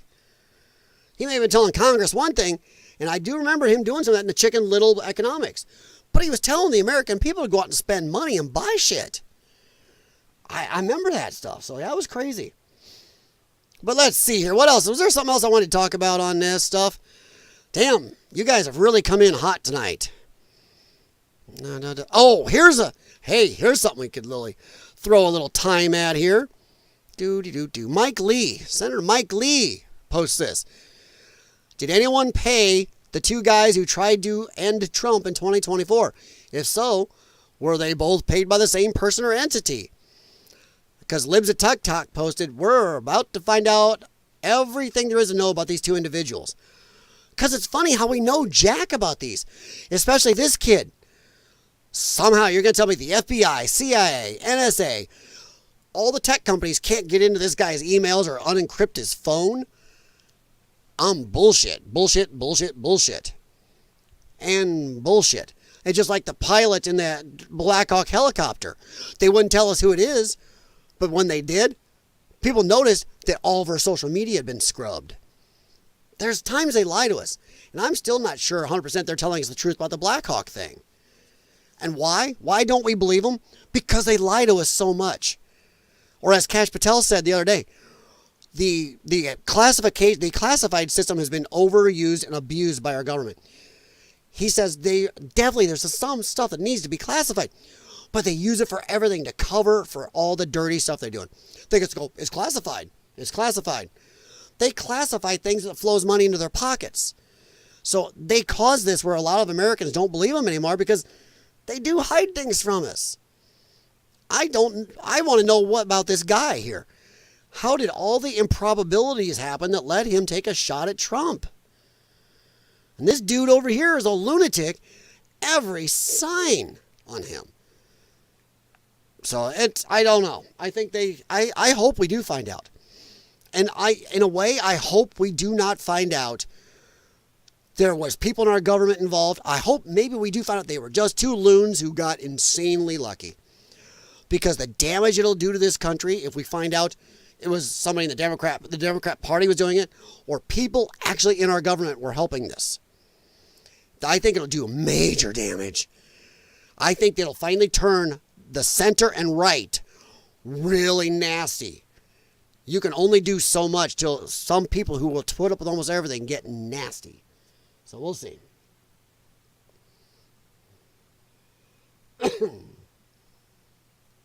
Study boy, I totally agree. And I have no problem with anybody's government thinking of their country first. I don't understand why when Trump says America first, or anybody that supports him, or average people with common sense go, America first, buy American. How dare you? Why is that bad? Why should we send a car over to Europe and it gets tariffed by like $7,000 or more, but they send the same a comparable car over here, we tariff it $500. That's not fair trade. Tariffs should be equal. That's how you have fair trade. Either nobody tariffs or everybody tariffs. And at same levels or the level your country will allow. And I hate to say this right now to the rest of the world. Paul, not picking on your country. But America is the country everybody needs for our protection, for our markets. So they need us. So we have more power. There's no reason our tariffs should be lower. They should be equal or higher. But Paul, I agree. You should definitely be trying to help your own country and buy from your own country.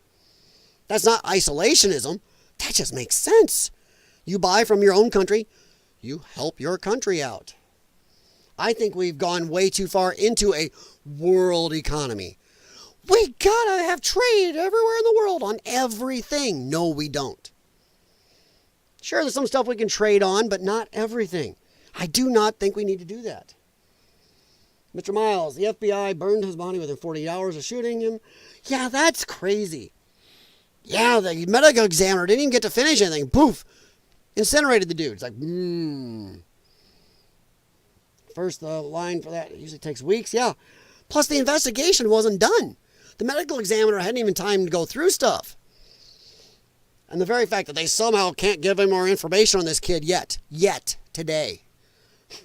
And whatever happened to the Las Vegas shooter. But there's other stuff when people happen, they know everything about a dude. If somebody in the right does something stupid, we know what they had for dinner for every meal for the last 6 months. This dude on the right, we don't know nothing about this guy.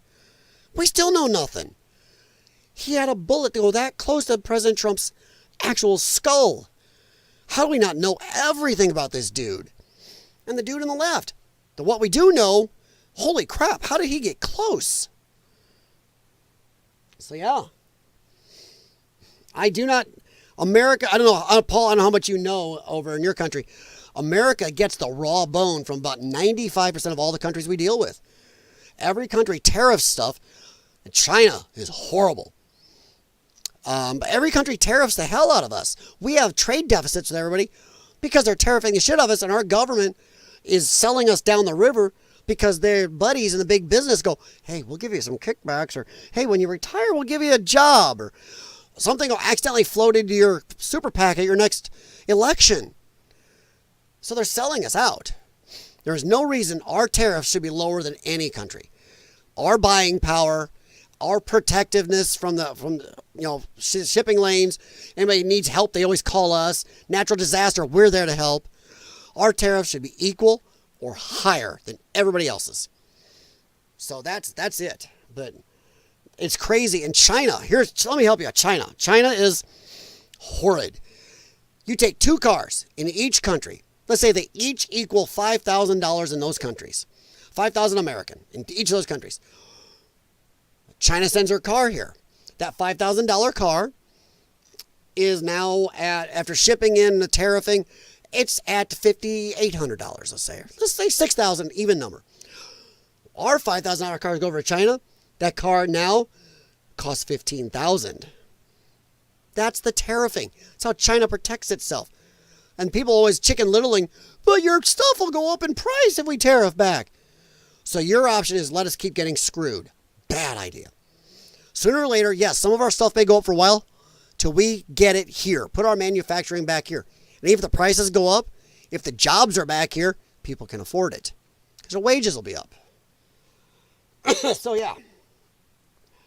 Yep, exactly. Mr. Miles and Study Boy are both thinking right. For a couple of you guys don't know, Study Boy is from New Zealand. He's a longtime friend of mine. Actually, he was on my Tough Topics channel with me for a long time we used to do. He was one of the discussers, and we got in some tough topics where one of the guys was afraid his mom wouldn't talk to him for a while after that discussion if she heard it. But yeah, I've known Paul for, holy crap, Paul, what, 6-7 years? But yeah, Paul is New Zealand, and there's nothing wrong with him being loyal to his country. And why shouldn't he look at his country over ours? I tell everybody, unless your country is absolutely abysmal pile of crap, one of those shitholes Trump talks about, you should definitely think of your country better over others. That's your home. That's your land. The minute you stop loving your country over another one, shit has gone wrong. If you want to immigrate to another country and leave yours, that's not the greatest thing. Your government's let you down at that point. So a lot of people want to immigrate to America. I'm sorry to the countries of the world. It means you're kind of letting your people down over there.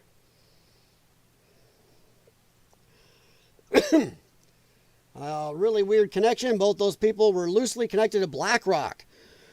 Oh, yeah, BlackRock. Do you know how much money was laundered from this Ukraine crap right back into BlackRock?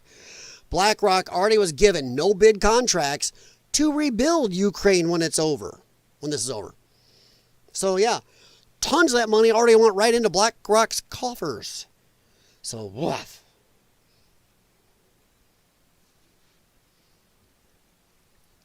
All right, Mr. Miles disagrees with me. What do we got here? The entire world should think of America as their favorite country.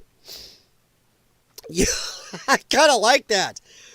And I know why you're saying that, because just like I just said, without the United States Navy, the Navy that is bigger than all navies put together, the United States Navy spends 80% of its budget and time protecting the shipping lanes of the world. Pirating is a huge problem still in parts of the world. It'd be a bigger problem if we weren't out there. Also, they rescue tons of ships and people. And anytime there's a natural disaster, what happens? Our military is over there sending a carrier, hospital ships from our military and everything over there to help. And we donate more money to every country in the world, the foreign aid stuff. We donate more food. It is crazy. I can understand what you're saying, Mr. Miles. I will say this about Paul's country. I think Paul's country doesn't take very much from America. May not be a big country, may not be super powerful, but you know what? I think New Zealand handles most of its own shit. I don't know the exact numbers, but last time I'd looked at a chart, New Zealand was way down there on depending on us. So I give them some damn good credit for that.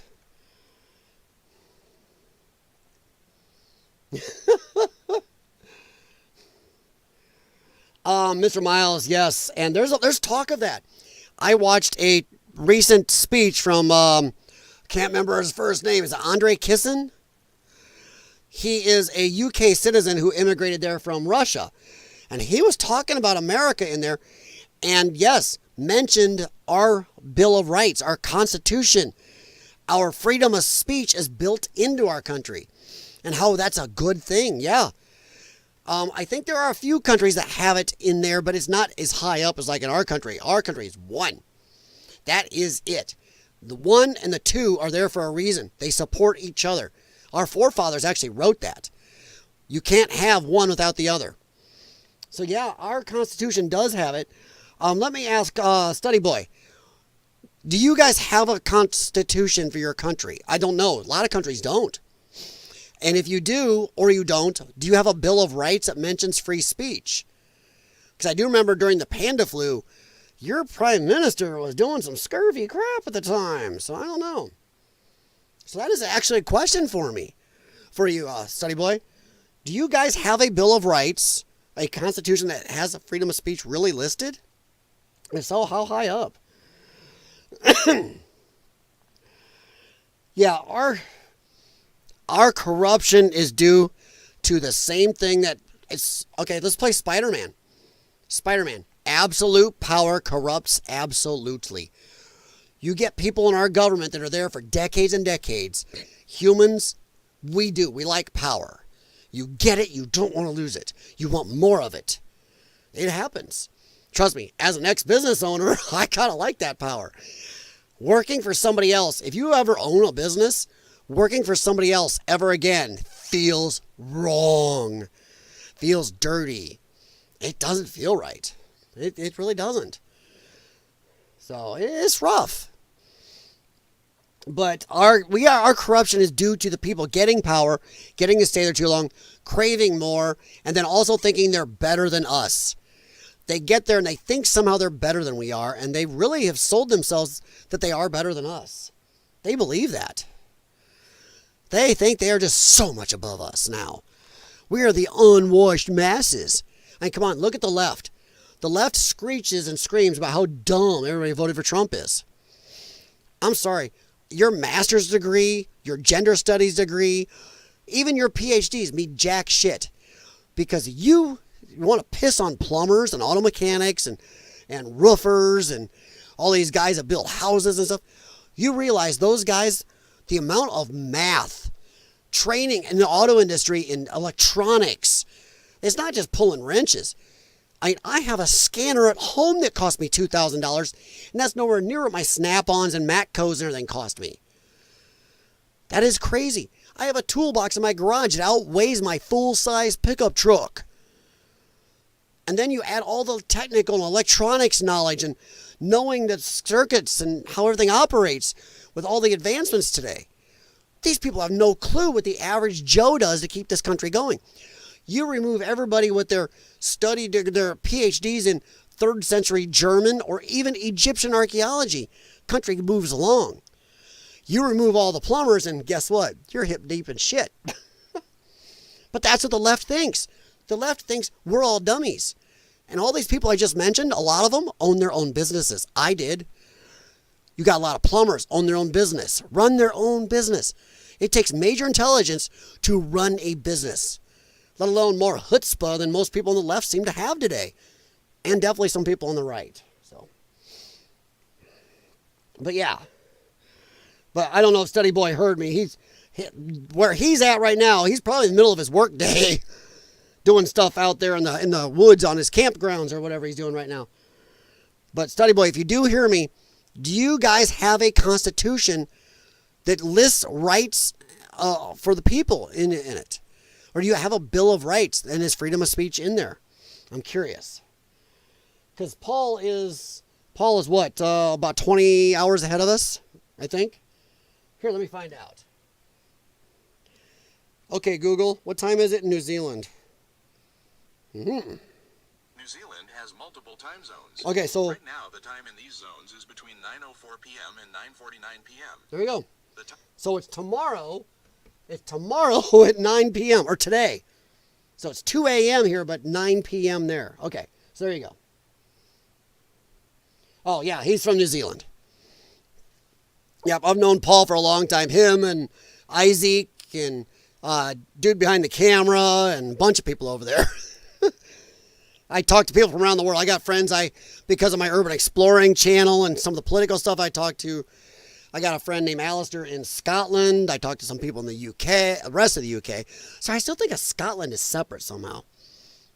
You know? I have friends around this country, East Coast, West Coast, somewhere middle. A lot of people I've met online that I talk to and get to learn stuff. Also, let me tell you right now, having a VPN is a great way to expand your knowledge and learn what's really going on out there in the world. A VPN is helpful. So I have a VPN. Besides, it's also good for security.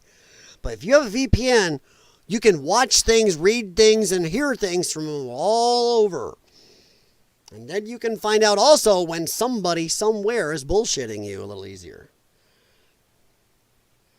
Oh, no, oh God, did I?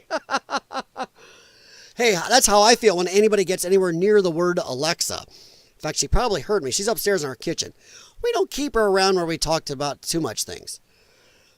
But, yeah, if somebody says a word that's even close, she'll start talking and doing stuff. It's like, whoops.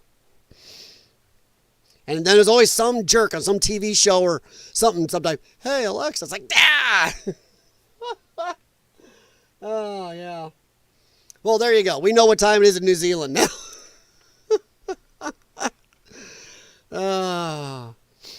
Yeah, I have the Alexa because somebody gave it to me for a Christmas gift one time. But I don't know. There's times I think she's a dum-dum. I swear I need to change that thing's name to Echo. You can call it Alexa or Echo. I think Echo would come up less. But then I started thinking, I wonder how many words sound like Echo that might set her off. But yeah, I don't know. I hope we find out more about these two. I really do. Our government's classification. Let me see. There was something that's crazy how that happened. I was going to ask one quick thing. Do you guys think, here's something I wanted to know. We're going to be on here. We're going to be off here in a little bit. I was wanting to do about an hour and a half. Started about, yeah, we're getting close. About 2 hours almost.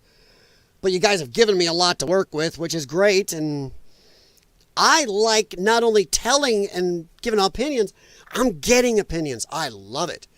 And you guys have really thrown out something. The whole state thing. Mr. Miles, the whole state thing is epic. Do you think we will actually find out who took out JFK? We all pretty much suspect. We really probably know. But do you think we'll actually find out? Do you think everything's going to be, so much is going to be redacted, it's going to be semi-useless? That is my one question I really want to know. Do you think we will find out who assassinated JFK? Second part of that is, do you think it'll be one person or two? If we do find stuff out. I am pretty heavily of the mind our CIA and Deep State or somebody else had something to do with that. Way too much coincidences in that family for as high profile and protected as they were. Two of them got nipped. And I think it was because JFK wouldn't let them start a war with Russia using Cuba. And there was a black flag thing came out a while back. It was declassified, black flag event, where our military went to JFK. They wanted to off some college students or some ship somewhere to say that Cuba did it and it was done by Russian weapons. And he said, F no. And that came out like 10 years ago that our government tried to start this war. They were going to kill American citizens to do it. It's like, shit. So I think that was revenge for him saying no to their war. The military-industrial complex has been around a lot longer than we think. All right, let's see here. American Explorer says, I don't think so. It'll be more than one for sure. So you don't think we'll find out who did it, but if we do, you think it'll be more than one. I think, I wish, I don't understand how it can be kept secret anymore. It was so long ago. What are they protecting? Who are they protecting? Oh, there's almost nobody left. What are you protecting anymore? I think there's a 60% chance we find out.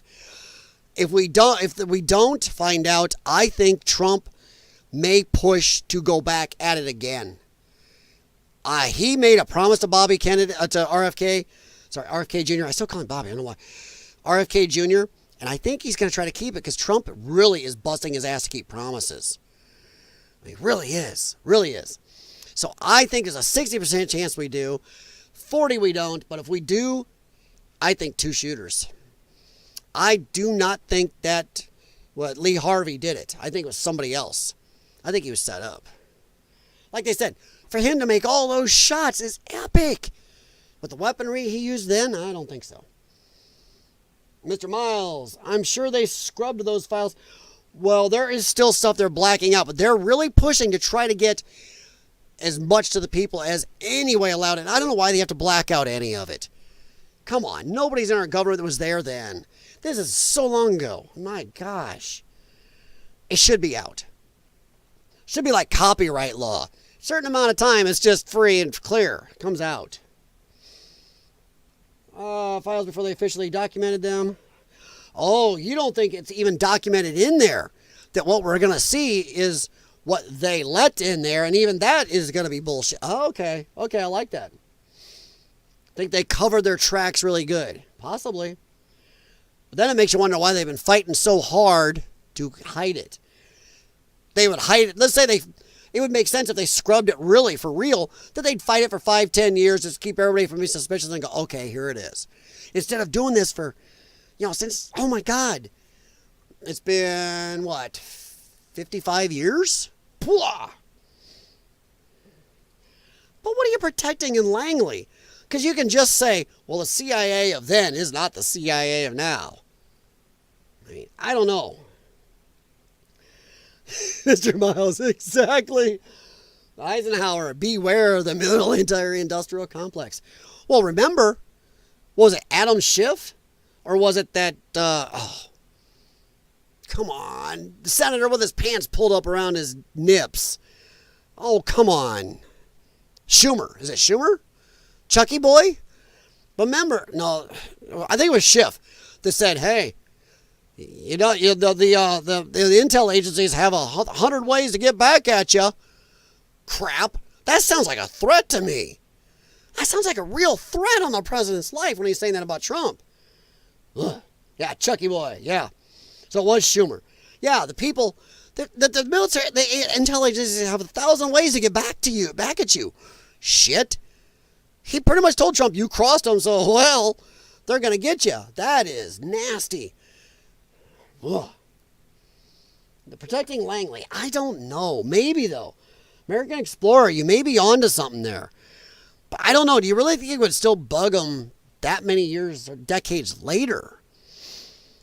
You think there's some old raisiny looking, Mr. Burns dude still in the CIA that was there then? I don't know. I'm trying to see what else I had here because I just want to try to leave on something fun too. You guys have given so much though. Let me see here. You give me so much to deal with tonight.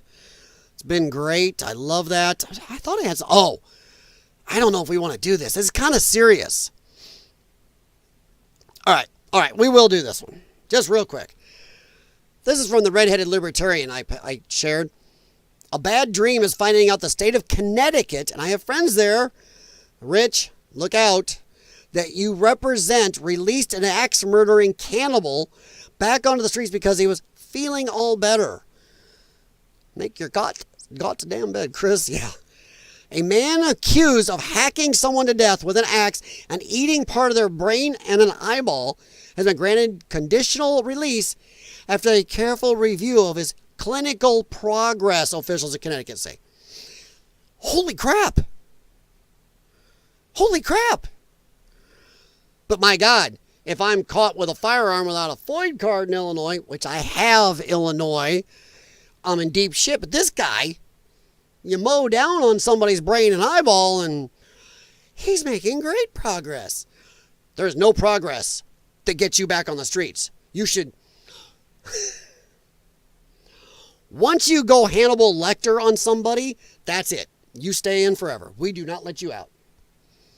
You do not. Oh, let me see here. Kash being in charge of the FBI will be very interesting. Oh, Mr. Miles. I like how you think. It's gonna definitely be something. I'm telling you what, Schiff is shifting in his pants. That boy, whoa. I don't know. He might be so powerful now. And if he goes down, too many people go down. I don't know if they can get to him. I don't know. Bill Bixby did a good documentary years ago about the presidents who had been taken down. Yes, every one of them went against the CIA or the military-industrial complex. I think I saw that. It's like, holy crap, I think Tim Cass was talking about it one night too. That every president ever that's been gone down has gone against the CIA/military-industrial complex. Like, yeah. I recorded it, might still have on VHS somewhere. Ooh, I have a VCR right there next to my TV still. So they race swapped Hannibal Lecter now. When will it end? There you go. That is epic right there. I thought I had something from... Oh, come on. Oh, I thought I had something here. Oh, yeah, here. Oh, let's see. Can I play that? Oh. No, that's just anti-Doge. These are just government workers whining about their job. That's all it is. That was whining about their jobs. When I ask, hey, these government workers, where were they when the oil workers went out? Where was their feeling for them? They laughed, made jokes, told them to learn to code. I've been saying lately that all these government workers should learn to work on an oil derrick. Ha ha. Let's see. Let's go over to my profile. Let's go back up here. Oh, come on. Where are you going? Trying to get it to go where I want it to. Hang on. There we go. Let's see. There's something in here. There it is. There's one of them I wanted to end on. Just something funny. Clown World. Cancel the View. I love Clown World. Racism in 1950. Well, you know who those guys are. Racism in 2024. Oh my God. I'll tell you what. I do like dipping in once in a while and watching The View.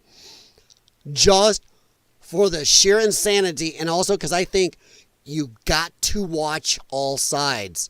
You can't discuss, talk to anybody, know what the hell they're about to hit you with if you're not paying attention to all sides. And these women are nutbags. I mean, nutbags. Oh, my. Oh, I like this. Here we go. Here's one where nobody's going to give a rat's ass. This is a nobody cares. Mad as hell Canadians cancel U.S. travel en masse as trade war escalates. I thought the trade war was fixed for now. For one, we paused the tariffs because Governor Trudeau decided to actually do what Trump said at the border. And I like how this person responded. If they're this angry now, wait till they realize nobody in America knows this is happening. I didn't until earlier. I saw that. I'm like, really? But didn't Trump pause those tariffs? Well, I thought we were all friendly again. I mean, oh no.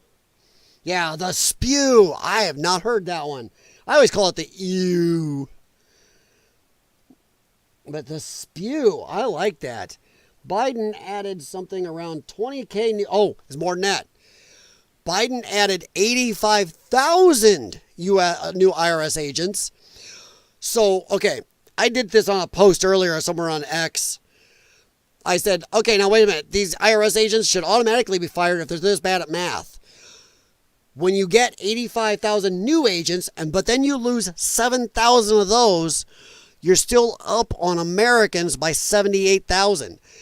So if you're that bad at math that you think that is Armageddon for you, then fuck you. You shouldn't have your job anyway, as I was saying in my X post. So yeah, that is insane. They hired 80 plus thousand. And I like how Trump moved some of them to the border to help border enforcement. You can't pay for funny like that. I think it was like 5,000 or 6,000. He told them, go down here. You guys got gun training, which scares me. The IRS people have firearms training. You guys go down to the border and do some real work. And then he fires 7,000. So if you look at it, let's say he sent a couple thousand down there. He maybe dinged them by 10,000, but they're still up on us by about 75K. So I don't see the Armageddon. Oh. You mean the travel, the Canadian travel? I think they did, yes. Remember? Blame Canada. Oh, man. The guys at South Park have been, oh, man, they are better than the best high-tech crystal ball. Oh, remember the Canadians? What are you going to do? I keep telling everybody this because you wouldn't believe how many people do not know this. 90+% of the Canadian population, you know where they live? Within 100 miles of our border. They may have a big country, but they don't want to live in most of their country because it's cold as F and not very fun. Where do they want to live? Close to us. We're the fun ones. Yeah. You don't want to live next to that ice box. They're huddled against our border. I think it's 94% of them or something are huddled against our border. Canada on strike, yeah. Canada went on strike and the rest of the world didn't even notice. Canadians nearly starved to death. I remember that now. Oh, God. South Park has gotten hard on Canada a bunch. But no, I just think this is funny. I saw this and I'm like, but we ended the tariff thing. Why are they still pissy? Just because Trump makes jokes about taking them as their state? Which, by the way, would be a big mistake because there's a lot of lefties. Not give them a whole big, monstrous lefty state with a shitload of, electoral ballots. We don't want that. We don't need another California. Now, as a U.S. territory with no voting rights, or somebody suggested me break them up into like 4 or 5 states. Because there is totally common sense center and right areas of Canada. There's some big arguments going on up there over that. But break them up. And then you got equal amount of the states will balance each other out. But maybe we can go up to like 55 states. Hey. At Greenland, 56. But no, I like to end on funny. Let me see. There's anything else? I wonder if I could just go to Defiant L's. He's got some good stuff. Oh, boy, a lot of people ain't posting the funny stuff tonight. Yeah. Okay, this isn't really funny, but a lot of people don't realize this either. Examples of tariffs Canada levies against the United States. Milk, 270% tariff. Cheese, 245%. Butter, 298%. Chicken, 238%. Sausage, 69.9%. Copper, almost 50%. Aluminum, 45%. Steel, 25%. Cars, 45%. TVs, 45%. Eggs, 163%. I don't feel for Canada. Yep, now they're getting to taste their own medicine. Okay, so let's head back here. I'll try to look around a little more. Dinesh. Oh, no. Oh, hey, here's one. This is just a good ha-ha to end. When you ponder the result of the German election, keep in mind that the country now produces politicians like this guy who inspires me in a curiosity that borders on the anthropological. They call this person is considered a female there. I crap you not. This person is considered a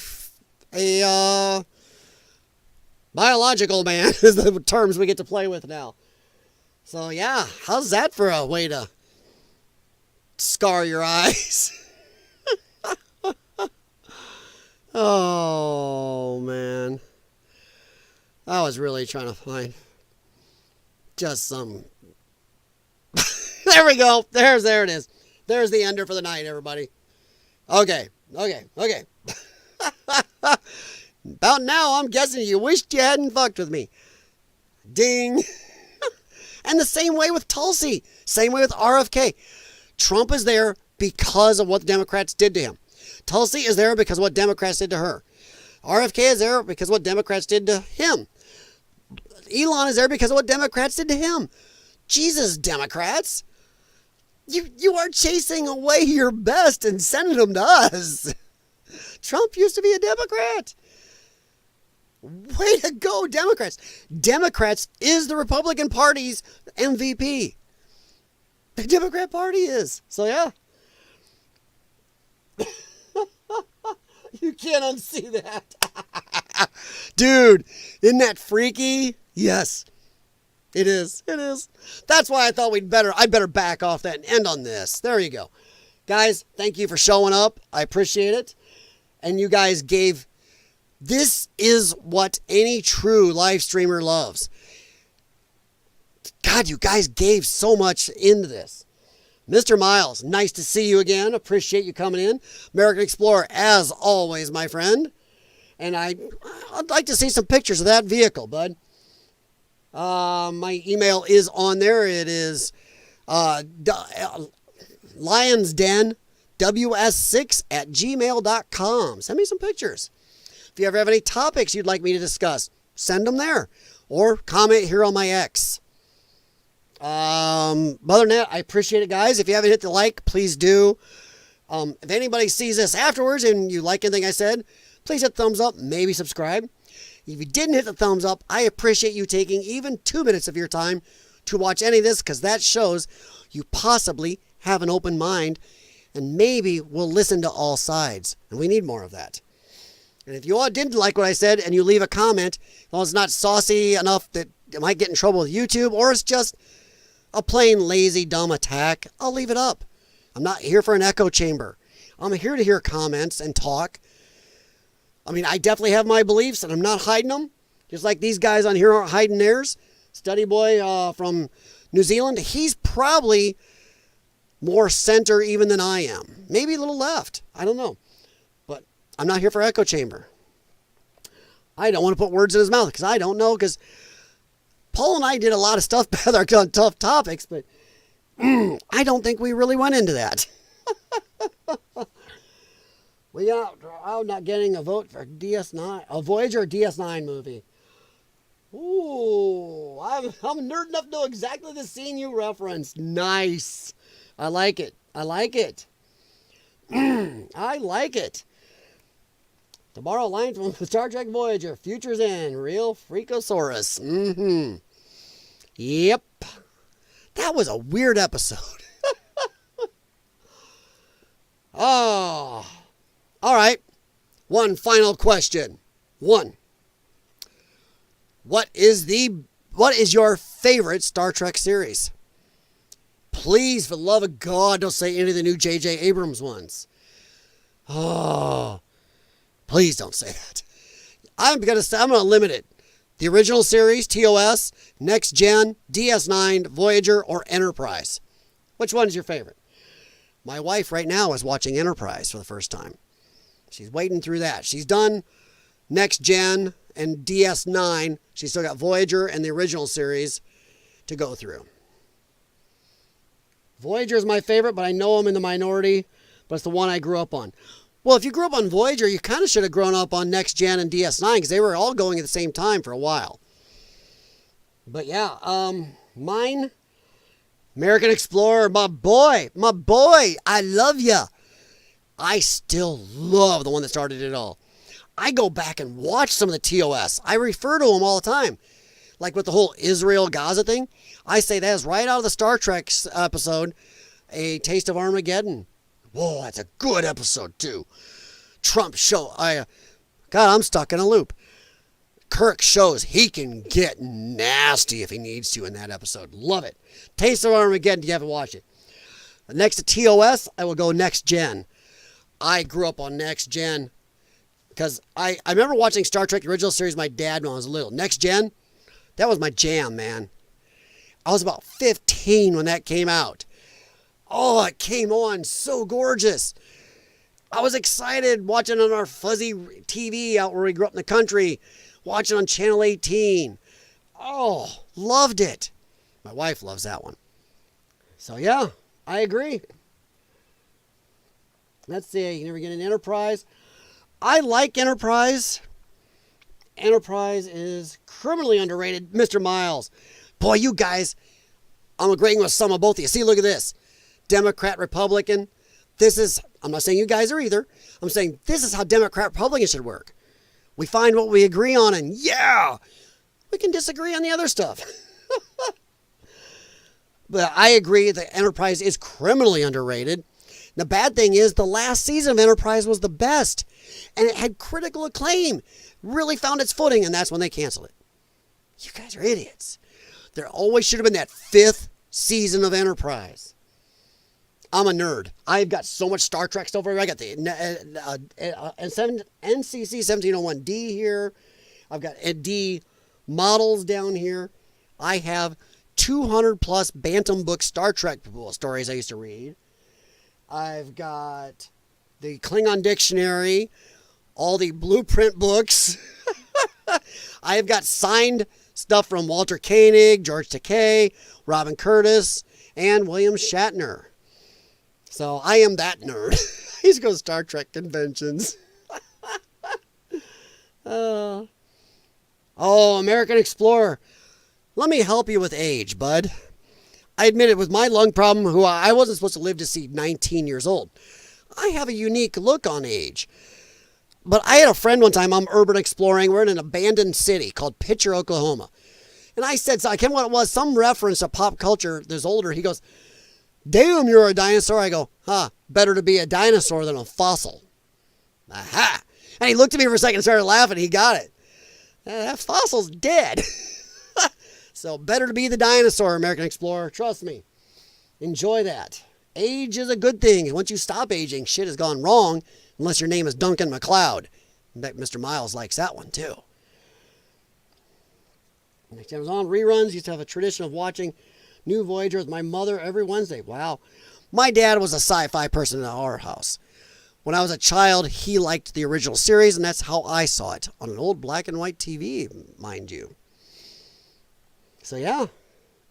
I never would have imagined when I was a kid, 13-inch color TVs were kind of what a lot of people had for a long time, maybe 19. This is an old 50 I've got now. Wow, our TVs have gotten bigger. I used to watch TV on a little 13-inch screen. But yeah. Scripts are leaked for season 5 of Enterprise. Oh, yeah, they are.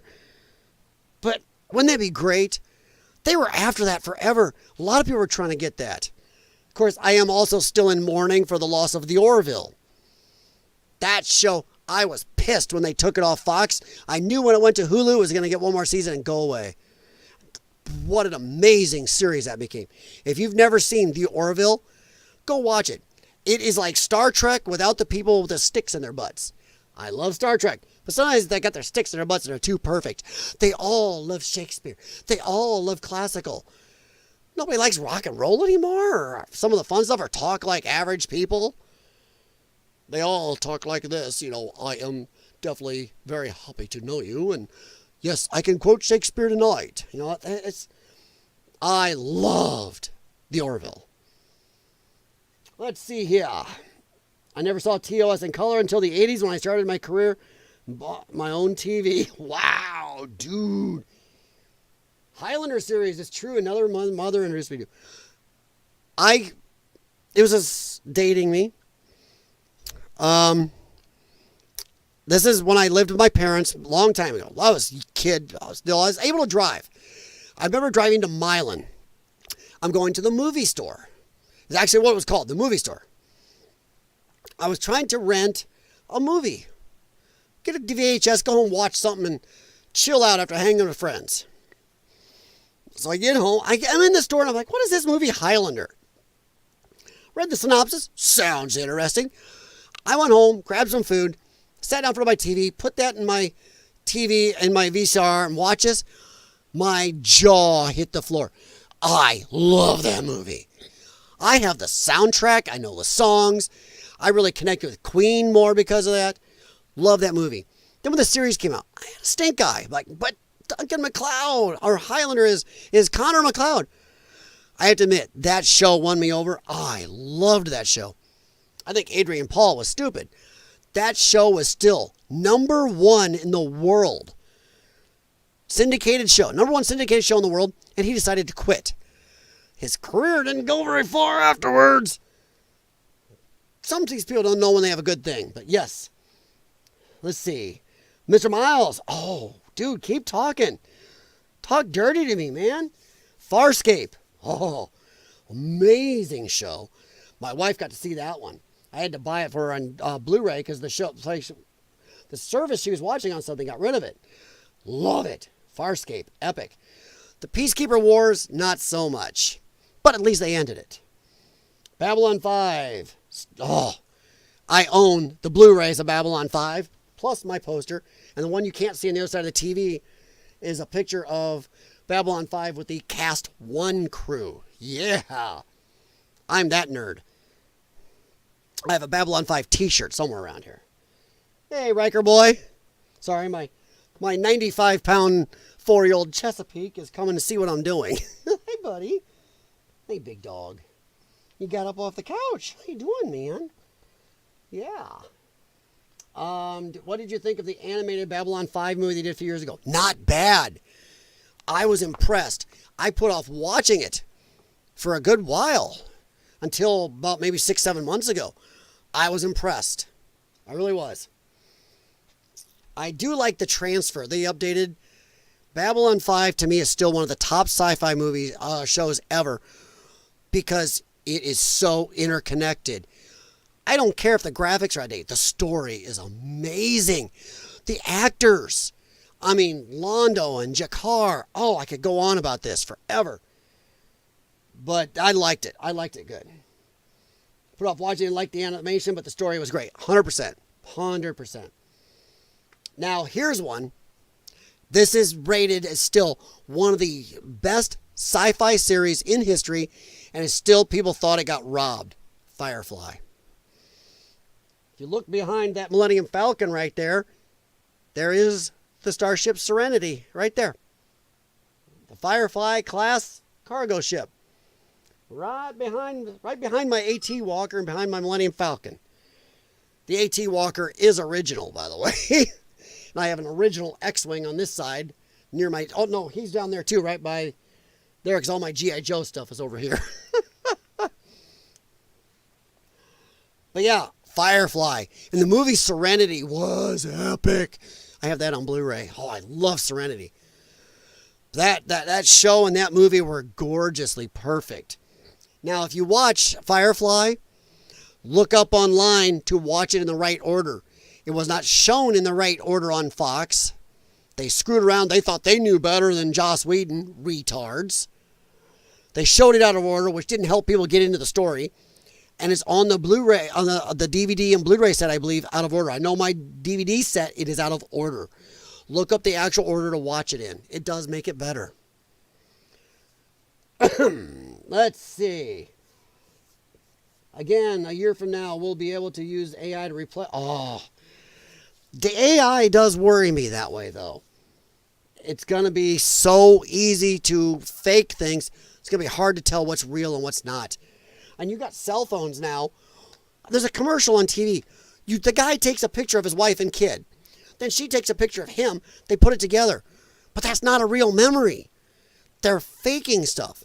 That is a type of AI. You're never going to know what picture of anything is real, what video is real. We already think we got people worried about believing things now. Whoa. Well, then, Mr. Miles. Oh, the remake of V was okay. I have the original. I loved Mark Singer and all the rest in the original V series. Oh, and the miniseries wasn't bad. I mean, the actual series after the miniseries wasn't bad. What I like about the old V, they ended it. They gave it an end. They beat them. They finally gave it an end. Oops, spoilers. But if you don't like shows that end early, blame Fox for this one too. Not a lot of people know this one. Space Above and Beyond. Try that one. I can't find that one on DVD. I want it so bad. Amazing series. They showed it on like Friday night at a bad time across some other shows. Oh, they really pissed that one up. The original V was amazing. I loved the original V. I still own the actual series and the miniseries. I love that. The funny thing is, the graphics still out of date a little bit, but the story's amazing. Too many people depend on graphics now. I know, we're running long, but, I'm enjoying it. My channel is sci-fi and is politics and pop culture, so I haven't done much for my pop culture lately, though. What you guys can't see is right behind me here, behind my screen, is a poster that was given me by my comic book guy back in the day. It is Batman and Robin. Probably the worst of the older Batman movies, but it's a cool poster. It's all laminated and everything. Love it. I've got stuff all over this room. I got a huge Batman tumbler I found that somebody threw out in the alley, like 3 blocks down. This thing is huge. It's like this. So I got the Batman tumbler. Yeah. Oh, Mr. Miles, I've been here. I even had a channel where I did talk about sci-fi and pop culture stuff. And I don't know why, because I never did anything they never told me why. But suddenly YouTube, I think it was because of my political channel. I only had like 50 subscribers. I just started that channel like 3 weeks before this happened. When they nuked about 95% of the Potato News Network, they nuked totally my little sci-fi pop culture channel I just started. It was called Geek Factor 9. And I still have the email address for it. In fact, you go to my email address, it's like, holy crap. I'm here, man. I am here. I can show you stuff around this room. And besides the posters, I got my Doctor Who stuff. Rest in peace, Doctor Who. Rest in peace. Yike. I mean, like I said, the AT Walker is original. I got Iron Man mask over here you can put on. I've got Darth Maul, Cadillacs and Dinosaurs. You name it.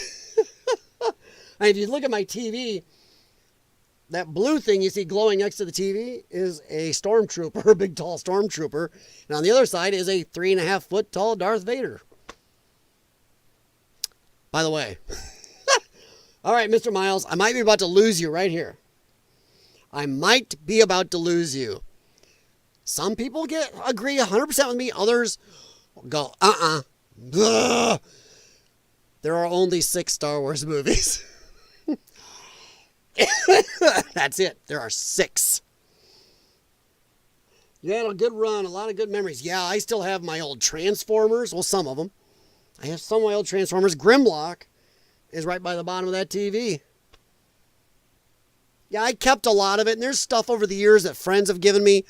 Some friends on YouTube channels have sent me some cool stuff that I know I collected. But yeah, I still have my old Matchbox cars when I was a kid, There are only 3 Star Trek movies. Oh, which one? No. Okay. The only 3 Star Wars movies. I don't mind the prequels, because at least, stay with me. This will be our final thing, guys. I'm so sorry. You guys are epic. And American Explorer and I connected on the V. That is our thing. That and TOS. But okay. The prequels. And I saw problems with them at the beginning.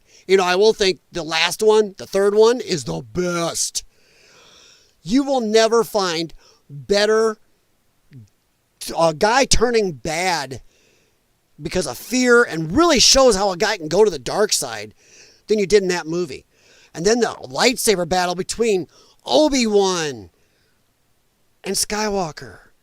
Oh my God. That was amazing. The soundtrack. It was gorgeous. And at least it was written by George Lucas. Do I agree with the midichlorians crap? No. Do I think there's parts of the other first 2 that were pretty plotting? Yeah, a little weird. But they were still really good. And they at least connected to the other 3. But you look at these new Disney movies, they're horrendous. They crapped on everything Star Wars was. The only one any good is Rogue One. And even that had some problems. That's the only one. Well, okay, Mr. Miles, we can argue about the Star Trek movies too, because soon as the bad robot, okay, the end of the Next Gen movies was getting pretty bad, because that's when they started making the Federation evil. That was the J.J. Abrams type stuff coming in. Not J.J. Abrams, what's his name? Was it J.J.? But when they started making like Star Trek Insurrection, horrible movie. And the last one, they go and kill off Data, and it's some weird genetic kind of child Romulan of Picard and some insanely monstrous ship. Come on. It was ridiculous.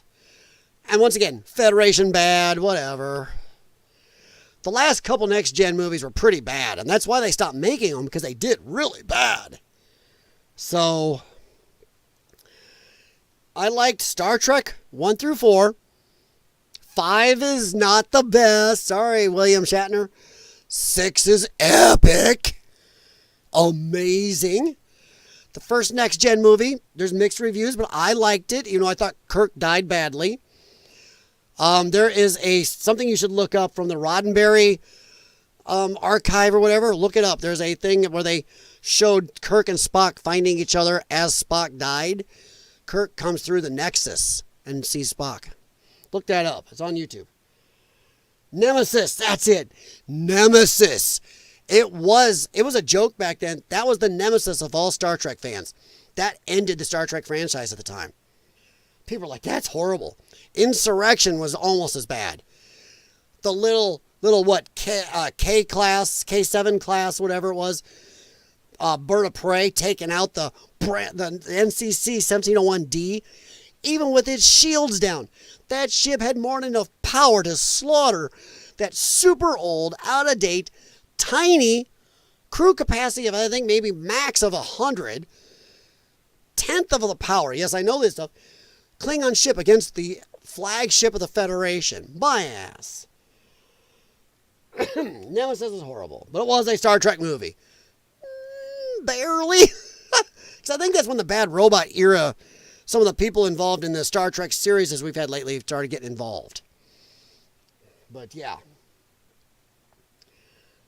Insurrection. But I don't like Insurrection because the Federation is evil. Once again, George Lucas, I'm mixing them up. Gene Roddenberry wrote Star Trek. The Federation was supposed to be the thing for good. And these people come in and start making it evil. The big conspiracy of evil in the Federation to get these people off for the Fountain of Youth. Come on. There's been other episodes and movies where the dealt in Star Trek with young and people living longer and stuff, and the Federation didn't go evil. But they did it for this. Come on. And then that stupid little Klingon ship. By the way, speaking of Gene Roddenberry, okay, American Explorer, Mr. Miles, do you both remember this one? I love this one. This is my next one when I get the money to buy on DVD or Blu-ray, but I don't think it's on Blu-ray. I loved Andromeda. The first couple seasons were epic. Then there was a season in there that was pretty piss poor, but then they pissed off a lot of people that season. By the time they went back to really good the last season, it was too late. I loved Dylan Hunt Andromeda. Oh, yeah. That is near the end of the series. That's the second to the last episode, I believe, where Wesley Crusher was back finding out that he was going to go with the Traveler from the first season. Yeah, I know these things. Yeah, Wesley Crusher was back finding out he didn't want to be in Starfleet, and he was going to go off with the Traveler and travel the universe with his superpowers, you know? Yeah, it was something like that. But I understand that. That's a little different than Insurrection. Insurrection did it because the Federation was evil and wanted their powers to live a long time. This was because of a treaty, and these people were going to get killed. There was a whole thing there. I liked Andromeda. I thought the first season or two were amazing. Third season sucked. Fourth season was really good again, but too late. American Explorer, yes. Pull up, keep with me, man. Keep with me. Okay. I know I keep saying we're going to end, but you're with me too well. Here's one. A good sci-fi movie, not series. They Live. What do you think? And if you remember the movie, who was the star? Ha ha! One of my favorite movies. Oh, Earth Final Conflict. I tried that, and I liked maybe the first season. After that, I really didn't like it. I think that movie, that show got weird. I did not. Mr. Miles, you hurt me, man. Oh. Yeah, my dog is flipping his tail because he's like, you're hurting me. Right back. Right back.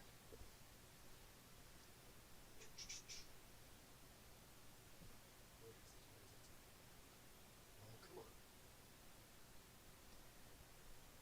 Oh, why can't I find it?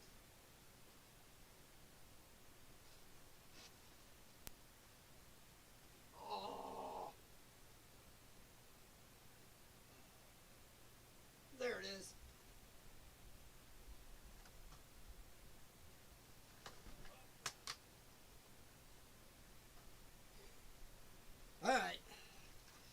All right, Mr. Miles. They live. Who is that man right there? Come on. Gotta know him. Gotta know him. There, is that better? There.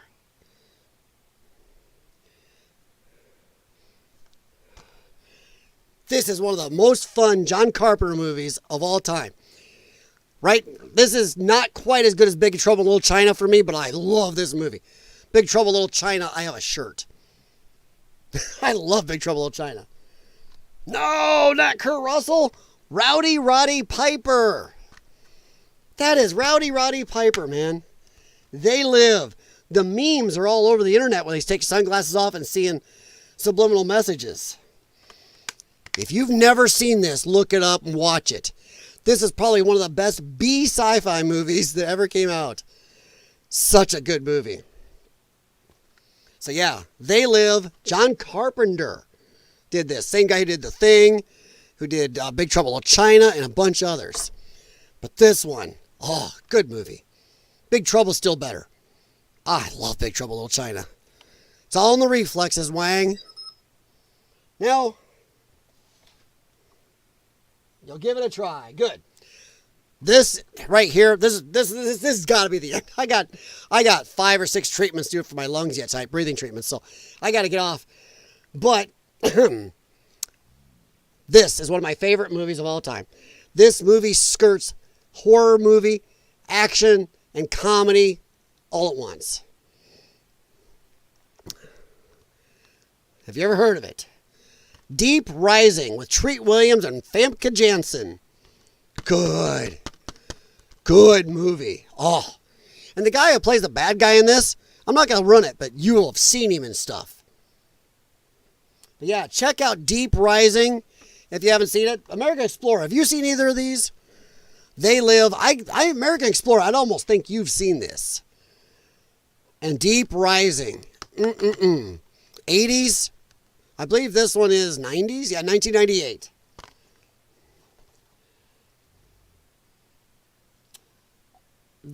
Why is that funny? The original Guardians of the Galaxy was epic. Hell, they're all good. I haven't... Okay, gonna lose some cred here. I haven't seen the last one yet. I keep wanting to. Everybody says it's good. I may have seen They Live, but it's been a long time. Yeah, well, yeah, because this is 1988. They Live. Yep, 88. This is 88, and this is 98. Haha. Same year as Armageddon came out, or this might have done better if Armageddon didn't destroy this. Was it under Armageddon and Deep Impact? So, yeah.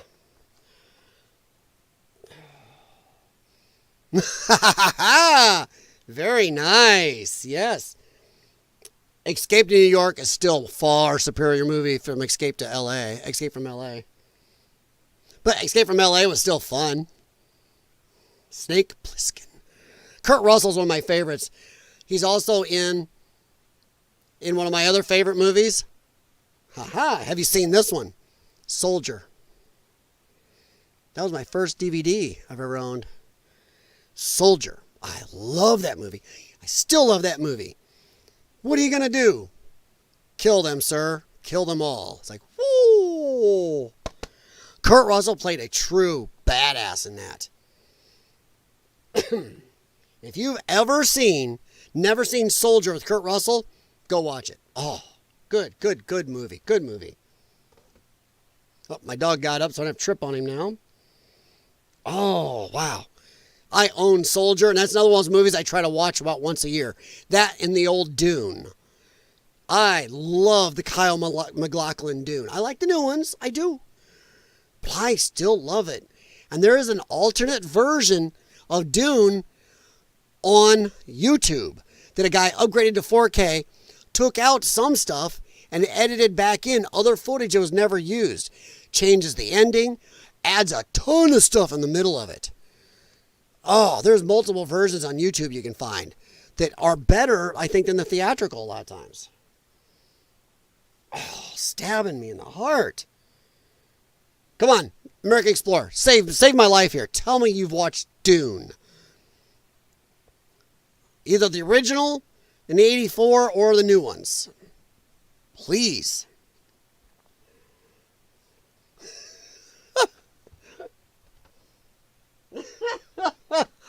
Dude, don't. Well, if you want somebody to make you feel good, watch Escape. Oh, come on! It's not called that. It's oh man, it was in my head, and I just lost it. Something L.A. Saving L.A. or something like that. Oh, come on. Come on. Oh, shoot. Aliens come down. They have to... you're following a troop of soldiers saving L.A. Let's see. Saving... I'm trying not... I don't want to say it because your stuff will look it up. Battle Los Angeles. Look that one up. There, that'll make you feel better. They're trying to save your California. Oh, I get it. There, thank you. American Explorer came back and helped me. But yeah, I tried reading the Dune books.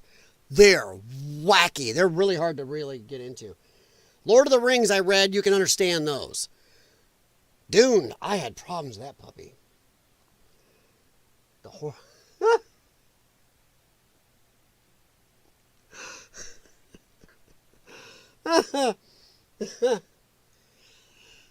Well, yeah. The only thing is, just like zombies, they're dangerous in big numbers. That's the problem. Oh. All right, guys. I do got to go. I got all these meds to do. I got dogs that probably got to go out to potty. I don't want to wake my wife up. But I thank you very much. I appreciate it. If anybody sees this afterwards and realizes how long this stream went, you can see why. Interactions were great. You guys were great. I appreciate it. What a good time this has been. I enjoy the crap out of this. But I do got to get my meds and I got to get up tomorrow and put spark plugs and wires on a friend's truck for him. So that I got to do tomorrow. Today. Oh, thank you, Mr. Miles.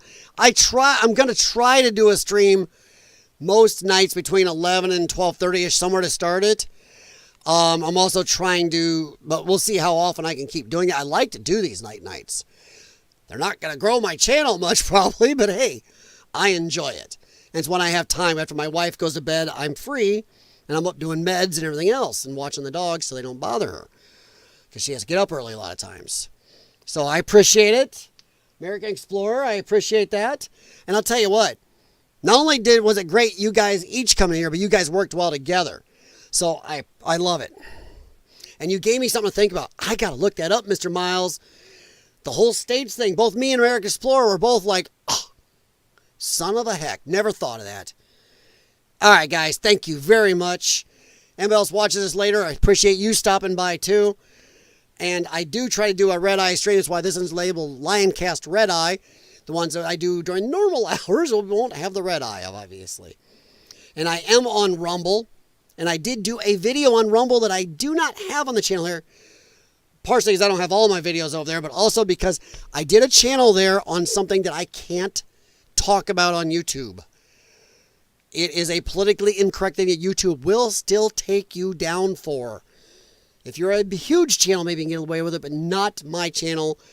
I don't ask for views, but if you want to just look over and see if it's a video you care to watch on Lion's Den over there on Rumble, feel free to watch it. If it's not something you're interested in, no problem. So it's just one of those political topics we're not able to discuss very well on YouTube. And I even had to delete a post on one of my live streams in my X because I was afraid if I scrolled by it, I might get in trouble. So I deleted that post. But you can just take a look. If it's something you're interested in, watch it. You'll know it.